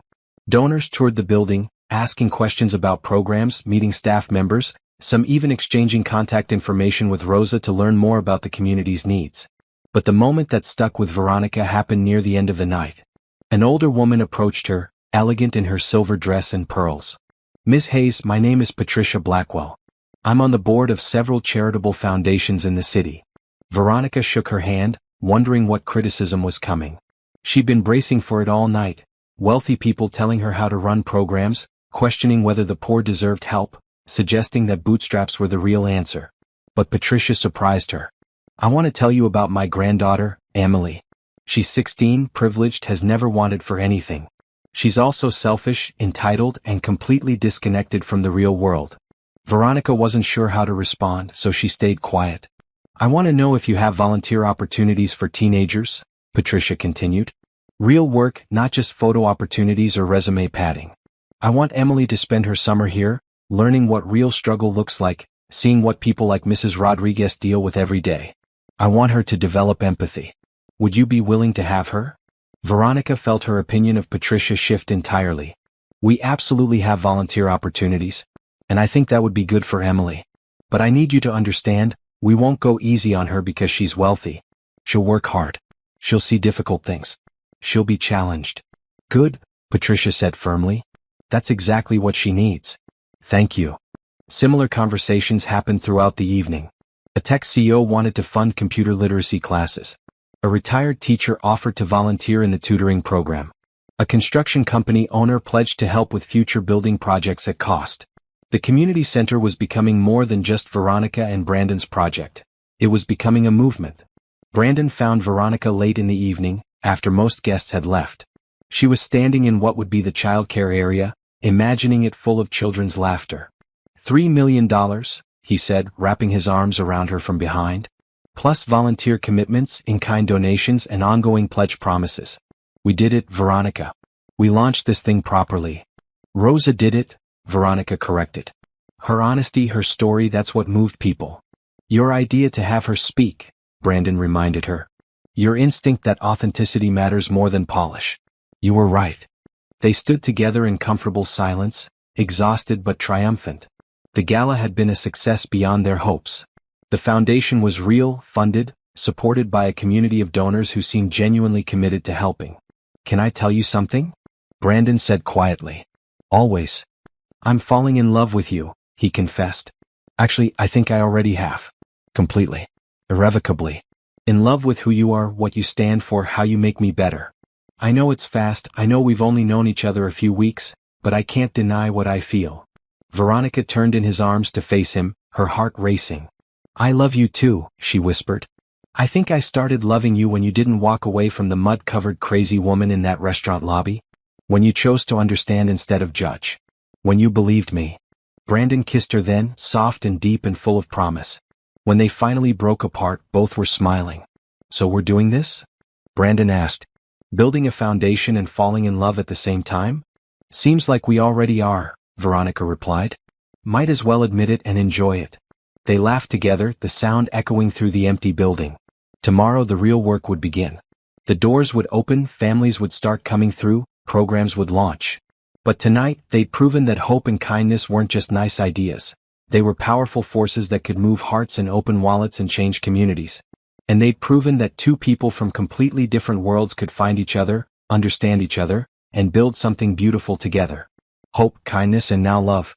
The foundation was built on all three. The official opening day of the Hope and Kindness Foundation Community Center arrived on a bright Saturday morning. Veronica woke early, too excited and nervous to sleep.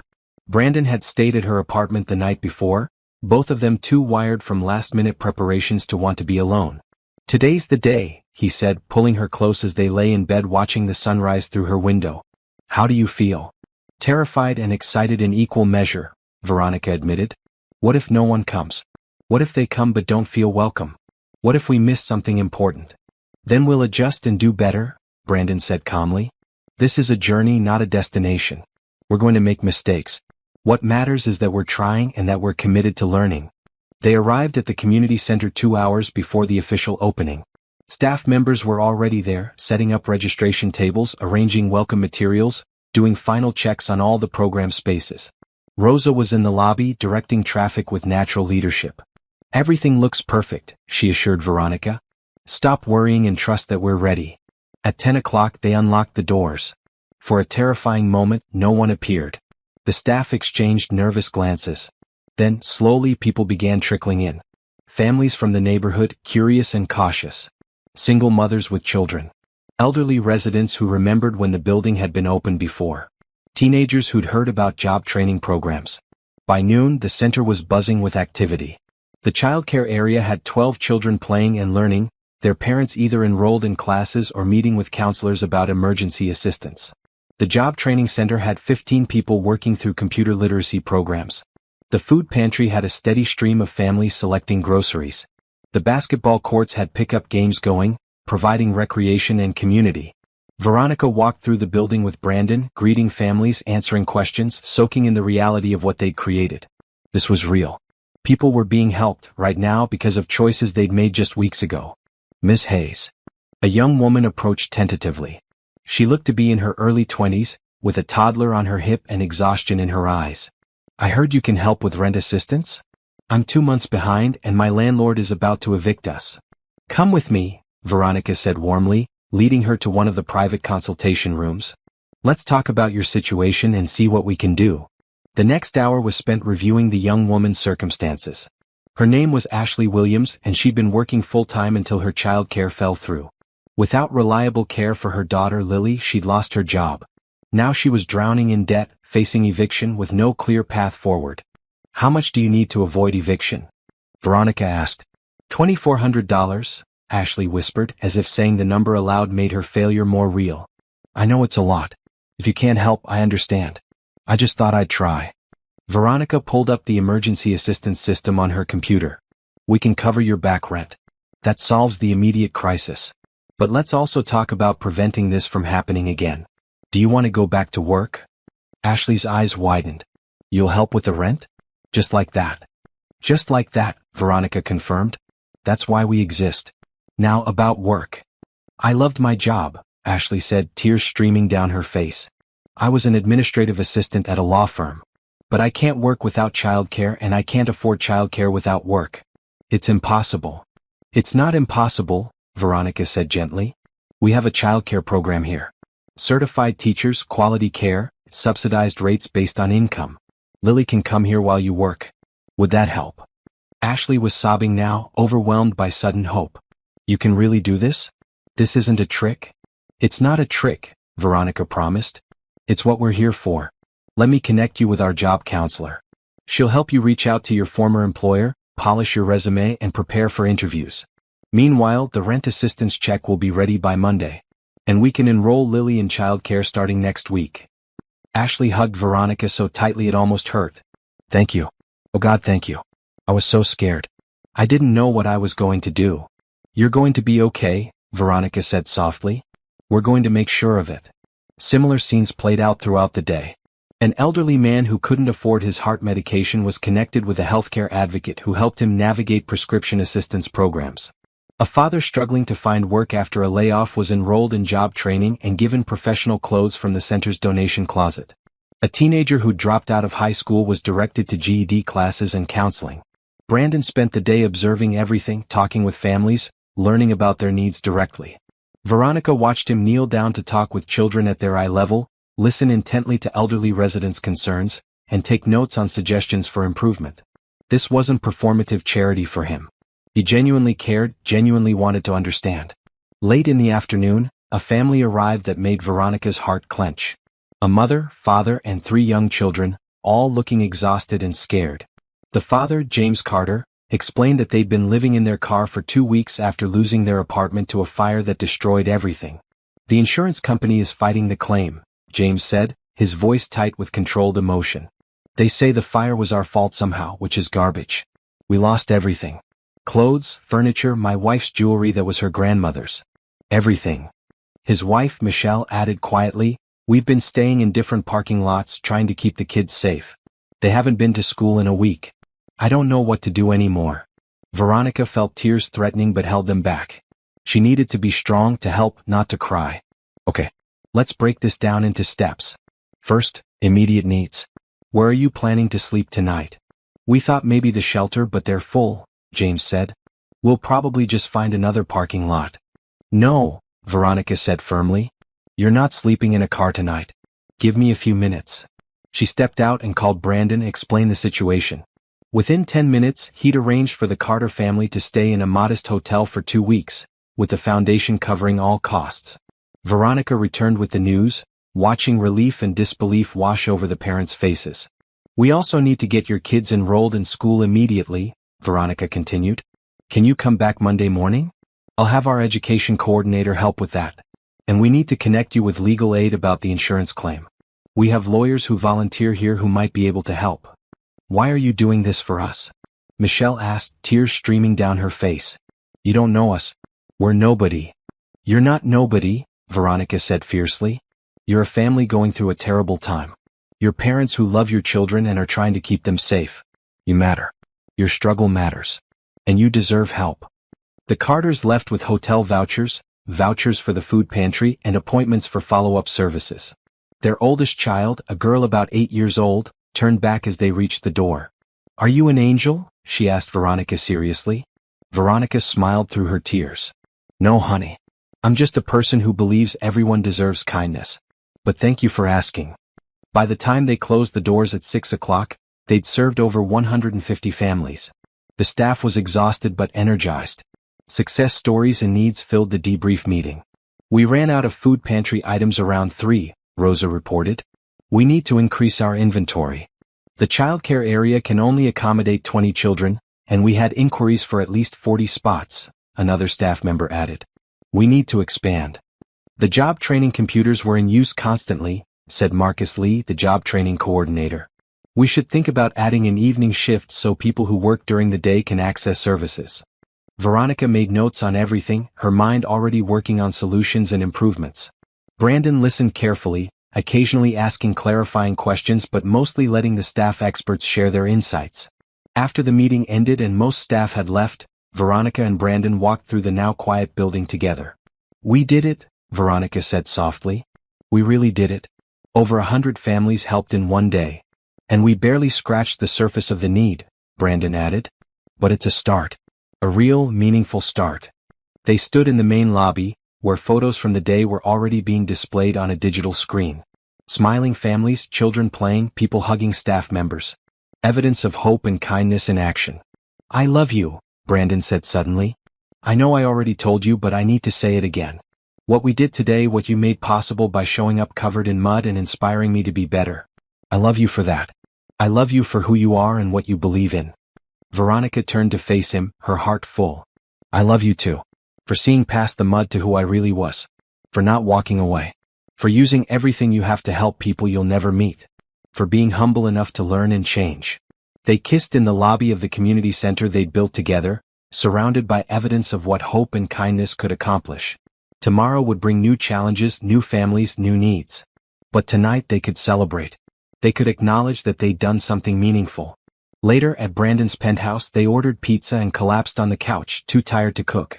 Ashley Williams, Veronica said, thinking about the young mother from that morning. She was so desperate, so scared. And in one conversation we gave her back her future. Her rent is covered, her daughter has childcare, she can go back to work. Just like that, her whole life changed direction. That's the power of resources without bureaucracy, Brandon said. Imagine how many families could be helped if more wealthy people committed to direct, immediate assistance instead of waiting for government programs or making people jump through endless hoops. Some people will take advantage, Veronica warned. We're going to get scammers, people who lie to get help they don't actually need. That's inevitable. I'd rather help 10 people who don't deserve it than miss one person who does, Brandon said firmly. We can build in checks and balances, but I refuse to make the system so difficult that people in genuine need give up. Dignity matters more than perfect efficiency. Veronica snuggled closer to him, grateful for his perspective. You're a good man, Brandon Mitchell. Only because you showed me how to be one, he replied, kissing the top of her head. They fell asleep on the couch, exhausted and happy, dreaming of all the families they'd help tomorrow and the day after and the day after that. The Hope and Kindness Foundation was no longer just a dream or a plan. It was real, operational, changing lives. And this was only the beginning. 3 months after the community center opened, Veronica stood in her office staring at the problem that had just landed on her desk. The property deal for their second community center, the one they'd been planning for the east side of the city, had fallen through. The seller had backed out at the last minute, choosing instead to sell to a developer who wanted to build luxury condos. 3 months of work gone, Sarah said, frustration evident in her voice. We had everything lined up. The architectural plans, the budget, the programs. And now nothing. Veronica sank into her chair, feeling the weight of disappointment. They'd promised families on the east side that help was coming. Now what would she tell them? There was a knock on her office door. Brandon entered, his expression serious. I heard about the property deal. Sarah just told me. I'm sorry, Veronica said. I know we invested a lot of time and money into that plan. Don't apologize, Brandon said firmly, sitting across from her. This isn't your fault. It's a setback, not a failure. We'll find another property. But we promised those families, Veronica said, her voice breaking slightly. We gave them hope, and now we're going to have to tell them to wait even longer. Do you know how that feels? To promise help and then not deliver? Brandon was quiet for a moment, then moved his chair closer to hers. I do know how it feels. When my father was sick and insurance companies kept denying coverage, people promised to help. Social workers, church groups, community organizations. They all said they'd figure something out. Most of them never did. The promises felt worse than nothing because they gave us hope that got crushed over and over. Veronica looked at him, seeing the old pain in his eyes. But here's the difference, Brandon continued. We're not abandoning those families. We're just delayed. We'll find another property, maybe even a better one. And in the meantime, we can offer services through mobile outreach. We can bring programs to their neighborhood while we work on a permanent location. Mobile outreach? Veronica asked, intrigued despite her disappointment. Why not? We could get a bus, outfit it with computers and resources, staff it with counselors and job training specialists. Bring the foundation to the people instead of waiting for them to come to us. Veronica felt the spark of excitement reigniting. That could actually work. It might even reach people who wouldn't come to a traditional center. Exactly. So this setback becomes an opportunity for innovation. Brandon took her hand. This is what partnership means, Veronica. When one of us is discouraged, the other finds the way forward. We're in this together. But the property setback wasn't their only challenge. That afternoon, Brandon had a tense meeting with some of his business associates. Veronica wasn't present, but he told her about it later. They think I'm wasting money, he said bluntly. They said I should invest in profitable ventures, not throwing money at poverty, as Robert phrased it. Veronica felt anger flare. What did you say? I told them the foundation is the best investment I've ever made. That you can't measure returns only in dollars. That the real measure of success is changed lives, not profit margins. Brandon smiled grimly. Robert asked if you'd brainwashed me. Said I'd changed since meeting you, and not for the better in his opinion. I'm sorry I'm causing problems with your business relationships, Veronica said quietly. Don't be, Brandon said firmly. If my business relationships can't survive me doing meaningful work, they weren't real relationships. Robert is a business associate, not a friend. I'm learning to tell the difference. He pulled out his phone and showed her a spreadsheet. Look at this. Since we opened the center 3 months ago, we've helped over 600 families. We've prevented 43 evictions. We've placed 72 people in jobs. We've provided childcare for 120 children. 20 families have moved from emergency assistance to complete stability. That's success, Veronica. That's what matters. She studied the numbers, feeling pride and renewed determination. You're right. This is what success looks like. But Brandon wasn't done sharing concerns. There's something else. My accountant thinks I'm being financially reckless. The foundation is spending faster than we projected, and if we add mobile outreach and keep growing, I'll need to commit more personal funds than originally planned. Veronica's stomach dropped. Brandon, I don't want you to sacrifice your financial security for this. Maybe we need to scale back, pace ourselves better. No, Brandon said firmly. We're not scaling back. I talked to my financial advisor.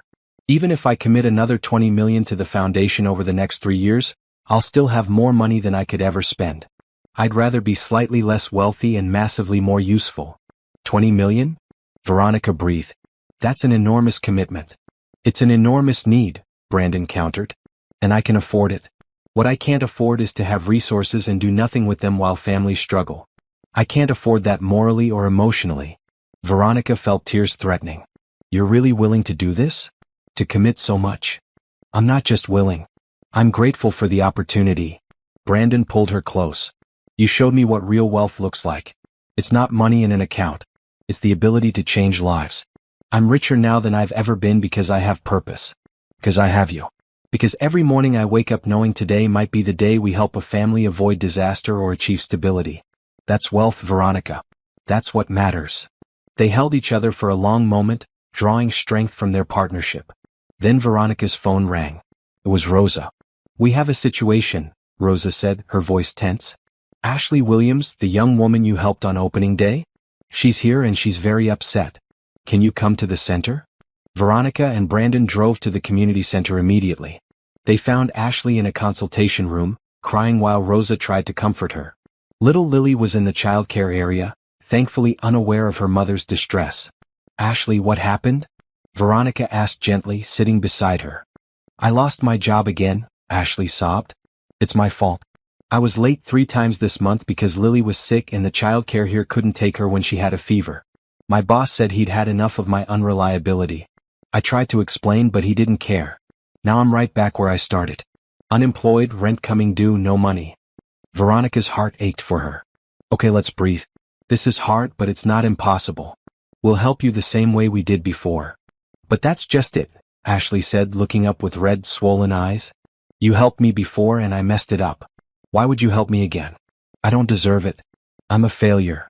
You're not a failure, Brandon said firmly, speaking for the first time since they'd entered. He knelt down in front of Ashley, looking her in the eye. You're a single mother dealing with a sick child and an unsupportive employer. That's not failure. That's life being hard. But I lost the job you helped me get, Ashley protested. So we'll help you get another one, Veronica said simply. Ashley, do you think you're the first person to face setbacks? You're not. Success isn't a straight line. It's messy and complicated, and sometimes you take 3 steps forward and 2 steps back. That doesn't mean you're failing. It means you're human. We'll cover your rent again, Brandon added. And we'll work with our job counselor to find you employment with a company that has better sick leave policies. Some employers understand that parents have responsibilities. We'll find one of those. Ashley cried harder, but now it was relief mixed with the frustration. Why do you keep helping me? I don't understand. I'm nobody special. You're somebody's mother, Veronica said softly. You love your daughter. You're trying your best in difficult circumstances. That makes you special. That makes you worth helping. They spent the next hour developing a new plan for Ashley. Marcus, the job training coordinator, knew of a company actively recruiting administrative assistants and specifically seeking to hire single parents because the owner was a single mother herself. They'd offer flexible hours and generous sick leave. It was a perfect fit. I'll set up the interview for next week, Marcus said. In the meantime, the rent assistance will go through, and Ashley, I want you to stop beating yourself up. You're doing great. One setback doesn't erase all your progress. After Ashley left, calmer and more hopeful, Veronica and Brandon met with the staff to discuss systemic issues they were noticing. We're seeing a pattern, Rosa said. Families make progress, then hit obstacles that send them backward. Sick kids, unreliable transportation, employers who don't understand their situations. We help them recover, but how do we prevent the backsliding?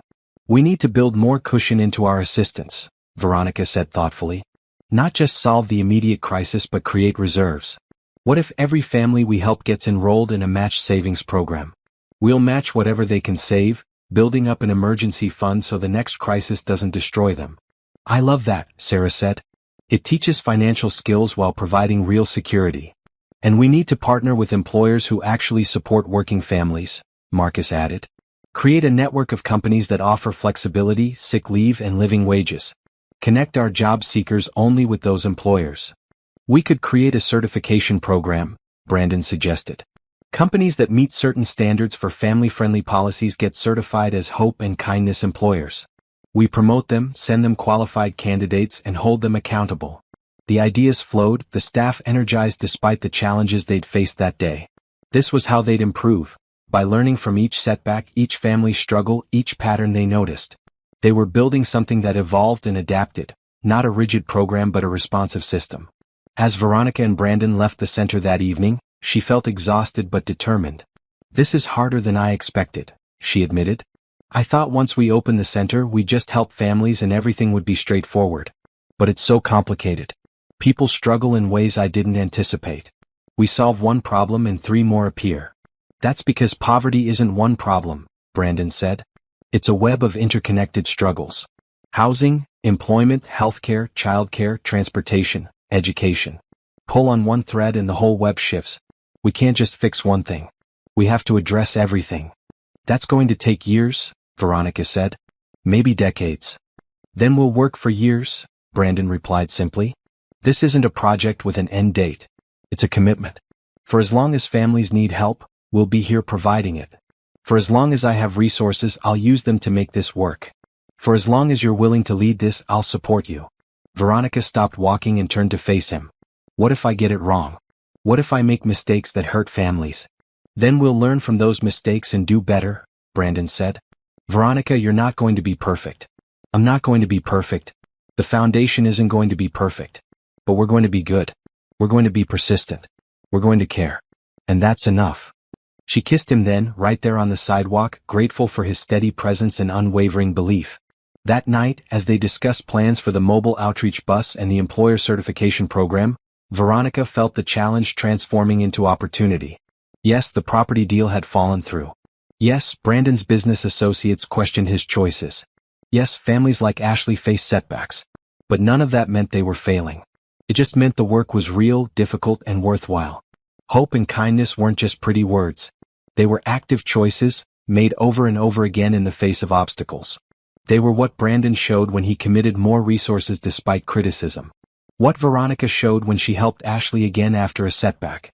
What the staff showed when they brainstormed solutions instead of giving up. The challenges weren't going away. But neither were they. And together they were building something that would last. 6 months after opening day, the Hope and Kindness Foundation had become a cornerstone of the community. The mobile outreach bus was operational, bringing services to neighborhoods across the city. The employer certification program had recruited 37 companies committed to family-friendly policies. Over 1,200 families had been served, with countless success stories emerging. But the most important moment of those 6 months was about to happen, and it had nothing to do with statistics or programs. Brandon had been acting strangely all week, nervous and distracted. Veronica noticed but assumed it was stress from work. His business was doing well, but he'd stepped back from day-to-day operations to focus more on the foundation, and the transition was complicated. On a bright Saturday morning, Brandon picked Veronica up earlier than usual. "Where are we going?" she asked, noting he was dressed casually in jeans and a green sweater. "It's a surprise," he said with a mysterious smile. "Trust me?" "Always," she replied. They drove to a neighborhood Veronica recognized, where Tommy Rodriguez had fallen into the drainage ditch 6 months ago. But as they approached the construction site, Veronica gasped. It had been completely transformed. The dangerous, muddy ditch was gone. In its place was a beautiful community playground with bright equipment, safety surfacing, and benches for parents. Beyond the playground stood a newly constructed building, modern and welcoming, with a sign that read, Hope and Kindness Foundation Community Center East. "Brandon," Veronica breathed. "What is this?" "After the first property deal fell through, I kept looking," Brandon explained. "I found this lot, the exact place where everything started. The city sold it to the foundation at a discount because they were thrilled someone wanted to develop it into something that serves the community instead of luxury housing. We've been working on it for months." "You built a community center here?" Veronica asked, tears already streaming down her face. "Where I saved Tommy?" "Where you saved Tommy and inspired me to be better," Brandon corrected. "This is where our story began, Veronica. This muddy ditch was where you showed me what real courage and compassion look like. It felt right to transform this place into something that would help countless other families." They walked through the playground and Veronica noticed people gathering. Rosa and Miguel were there with Tommy. The Rodriguez family had become close friends over the months. Ashley Williams was there with Lily, both of them thriving now that Ashley had a good job with the certified employer program. The Carter family was there, no longer homeless but in stable housing with both parents working. Staff members from the original center. Donors from the gala. Even Patricia Blackwell was there with her granddaughter Emily, who'd spent the summer volunteering and had become a passionate advocate for the foundation. "What's going on?" Veronica asked, confused by the crowd. Brandon took her hand and led her to the center of the playground, where a small platform had been set up. He helped her step up onto it, then joined her. The crowd quieted, all eyes on them. "6 months ago," Brandon began, his voice carrying across the playground, "a woman I'd never met changed my life. She saved a child from drowning in a muddy ditch. Then she showed up to our blind date covered in that mud, and instead of being embarrassed or making excuses, she told me the truth about what mattered more than making a good impression." He turned to look at Veronica, his gray eyes shining with emotion. That honesty, that courage, that commitment to putting others first, that's who Veronica Hayes is. Not just on extraordinary days when she saves children, but every day. In every interaction. With every family she helps. With every program she develops. With every decision she makes. Veronica felt her heart racing, beginning to understand what was happening. "Veronica, you showed me what real wealth looks like," Brandon continued. "It's not money or possessions or status. It's the ability to change lives. The commitment to help others.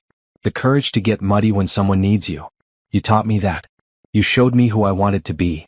He dropped to one knee right there on the platform, pulling a small velvet box from his pocket. The crowd gasped, some people crying already. "I love you," Brandon said simply. "I love your strength and your kindness. I love how you fight for families who can't fight for themselves. I love how you challenge me to be better, to do more, to matter. I love how you make me want to be worthy of you every single day."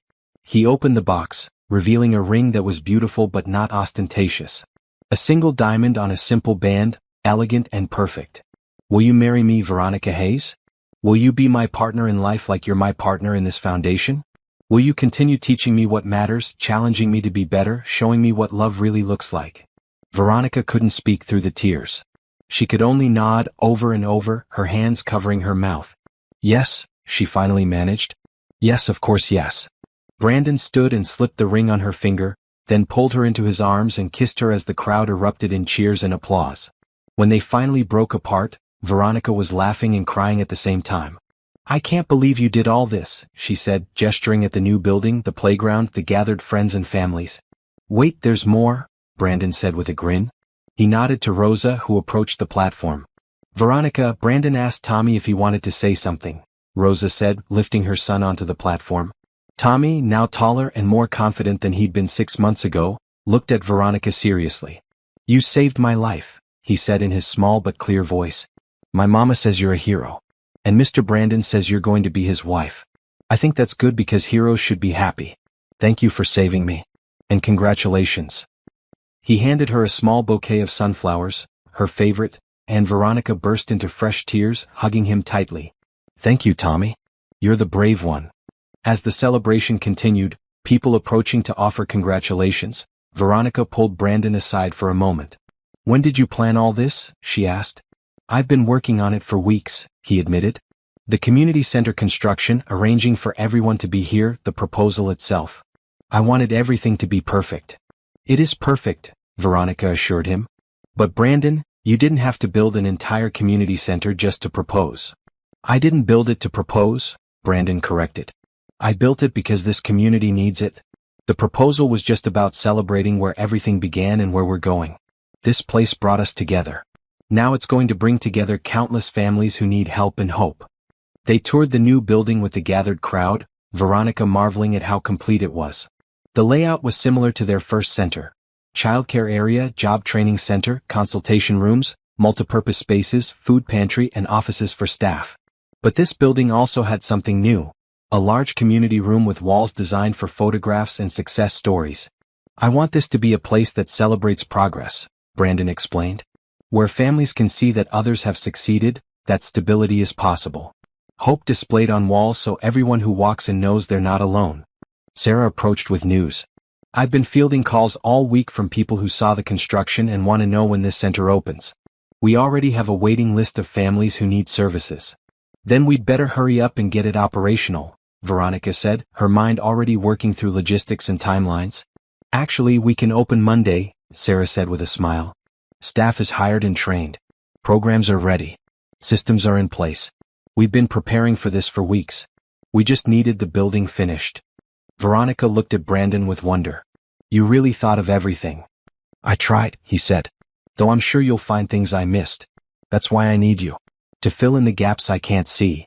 The celebration moved to Mr. Rossi's restaurant, where the Italian owner had closed to the public for the afternoon to host the foundation's engagement party. Tables were loaded with food, champagne flowed, and the room buzzed with joy and conversation. Patricia Blackwell approached Veronica and Brandon, her granddaughter Emily beside her. "Congratulations to both of you," Patricia said warmly. "And thank you. Emily has completely changed since volunteering with the foundation. She understands privilege differently now. She wants to study social work in college." Emily nodded enthusiastically. "I want to do what you do, Veronica. Help families. Make a real difference. You showed me that's possible." "The foundation will always have a place for you," Veronica promised. "Sounds like we might be hiring our first college intern in a few years." As the afternoon wore on, Veronica found herself surrounded by the families they'd helped. Ashley Williams thanked her for not giving up when she'd faced setbacks. The Carter family shared that they'd saved enough for a deposit on a better apartment thanks to the matched savings program. Mrs. Parker, whose electricity had been restored on that first day, reported that her diabetic son's health had stabilized with consistent medical care. Story after story of changed lives, of hope restored, of kindness received and passed forward. Later, as the party wound down, Brandon and Veronica stood at a quiet corner of the restaurant. What are you thinking? Brandon asked, noting her thoughtful expression. I'm thinking about that first day, Veronica said. When I heard Tommy screaming. I had a choice in that moment. Keep walking to our date and arrive on time looking perfect. Or climb into that muddy ditch and help him. I'm very glad you chose the ditch, Brandon said with a smile. Me too. Because if I hadn't, Tommy might have died. But also I wouldn't have met the real you. The man who saw past the mud to who I was. Who chose to understand instead of judge. Who built all of this because one muddy woman told him about a rescue. You gave me more than I gave you, Brandon said seriously. You gave me purpose. Meaning. Well, a reason to wake up every day. What's money and buildings compared to that? Veronica rested her head on his shoulder. I love you. And I can't wait to marry you. To spend our lives building hope and kindness together. Speaking of the wedding, Brandon said, I have thoughts. But I want to hear your thoughts first. Small, Veronica said immediately. Meaningful. Maybe here at the new community center? With the families we've helped, the staff we've hired, the volunteers who've supported us. People who matter to both of us. That's exactly what I wanted, Brandon said, relief evident in his voice. I was worried you'd want something big and fancy. Nothing about us has been big and fancy, Veronica pointed out. Why would our wedding be different? Besides, I want the kids we've helped to feel welcome and included. I want Tommy to be there. And Ashley and Lily. And all the families who've become part of our story. They set the date for 3 months later, enough time to plan but not so long that anticipation became stress. The wedding would be at the new community center, with catering from Mr. Rossi's restaurant. Decorations would be simple but beautiful. No expensive band, just a local musician the foundation had helped get back on his feet. No designer dress, just a simple white gown that made Veronica feel beautiful. The wedding day arrived on a perfect afternoon in early spring. The community center had been open for 2 months and was already making a significant impact. The ceremony was set up in the main community room, where walls now displayed photographs of families the foundation had helped, their success stories a reminder of why Brandon and Veronica had found each other. Veronica walked down the aisle in her simple white dress, her mother beaming from the front row. She'd worried her mother would think the venue was too modest, but Patricia Hayes had cried when she saw the photographs on the walls. This is exactly right, her mother had said. This is who you are, baby. This is what you've built. Brandon waited at the altar in a navy suit, his eyes locked on Veronica as she approached. When she reached him, he whispered, You're beautiful. So beautiful. The ceremony was officiated by a minister from the local church who'd partnered with the foundation. His words focused on service, on partnership, on the biblical call to help others. Marriage is not just about 2 people, he said. It's about what those 2 people build together. Brandon and Veronica have already shown us what they build. Hope for the struggling, kindness for the forgotten, opportunity for the desperate. Their love for each other flows from the same source as their love for this community. They don't separate personal joy from public service. They understand that true happiness comes from making others happy. They exchanged vows they'd written themselves. Brandon promised to always value Veronica's wisdom over his wealth, to listen when she challenged him, to support her work even when it was hard. Veronica promised to help Brandon stay connected to what mattered, to celebrate his generosity, to build with him a life of purpose and meaning. When the minister pronounced them husband and wife, the room erupted in cheers. Tommy Rodriguez led the celebration, jumping up and down with excitement. Ashley Williams wiped away tears. The Carter children shouted congratulations. Staff members applauded. Donors smiled. The reception was held right there, tables set up in the gymnasium where children often played basketball. The food was incredible, Mr. Rossi having outdone himself with multiple courses of Italian perfection. There was dancing, laughter, toasts that celebrated both the couple and the foundation they'd built. Rosa gave a toast that made everyone cry. 6 months ago, I watched my son nearly die in a muddy ditch. I thought my life was over, that I'd lost everything that mattered. Then this woman saved him. She risked her life for a child she'd never met. That courage inspired this man to be better, to do more, to help people like me who thought no one cared. She looked directly at Veronica and Brandon. You saved my son's life. But you also saved my hope. You showed me and hundreds of other families that kindness exists, that people care, that help is possible. Your marriage isn't just about your love for each other. It's about your love for all of us. Thank you for choosing us. Thank you for showing us what hope looks like. As the evening wound down and guests began leaving, Veronica and Brandon stood in the doorway of the community center, thanking everyone for coming. When the last guest had left and the catering staff was cleaning up, they walked through the quiet building together. "Remember when this was a muddy ditch where a child almost died?" Brandon asked. "Now it's a place where children play safely and families find help," Veronica replied. "We did that, Brandon. We transformed tragedy into hope." "We'll do that for the rest of our lives," Brandon promised. "Find broken places and make them beautiful. Find struggling people and help them thrive. That's our purpose. That's our marriage." They drove to the original community center after leaving the new one, wanting to see where everything had started. The building was quiet, closed for the evening, but they had keys. They walked through the familiar halls, remembering the first day, the first families, the first successes. In Veronica's office, the walls were covered with thank you notes from families they'd helped. Drawings from children. Photographs of people celebrating new jobs, stable housing, successful milestones. Evidence of lives changed, hope restored, kindness multiplied. "This is what we're building," Veronica said softly. "Not just programs or services, but proof that people matter. That their struggles are seen. That help exists." Brandon wrapped his arms around her from behind. "And we're just getting started. Imagine what the next 10 years will bring. More centers, more programs, more families helped. More hope and kindness spreading through the city." They stood together in silence, married now, partners in every sense of the word. Two people from completely different worlds who'd found each other through mud and rescue and a willingness to see past surface appearances to what really mattered. Outside, the city continued its rhythm. Families struggled and celebrated, worked and rested, hoped and feared. But in this building and in the new one across town, something powerful was happening. Lives were being changed. Hope was being restored. Kindness was winning. And it all started because one woman chose to climb into a muddy ditch to save a child, then showed up to a blind date anyway, covered in proof of her courage and compassion. Sometimes the messiest beginnings lead to the most beautiful endings. Sometimes getting dirty is exactly what changes everything. Sometimes hope and kindness, actively chosen and persistently practiced, can transform not just individual lives but entire communities. Brandon and Veronica Mitchell were living proof of that truth. And they were just getting started.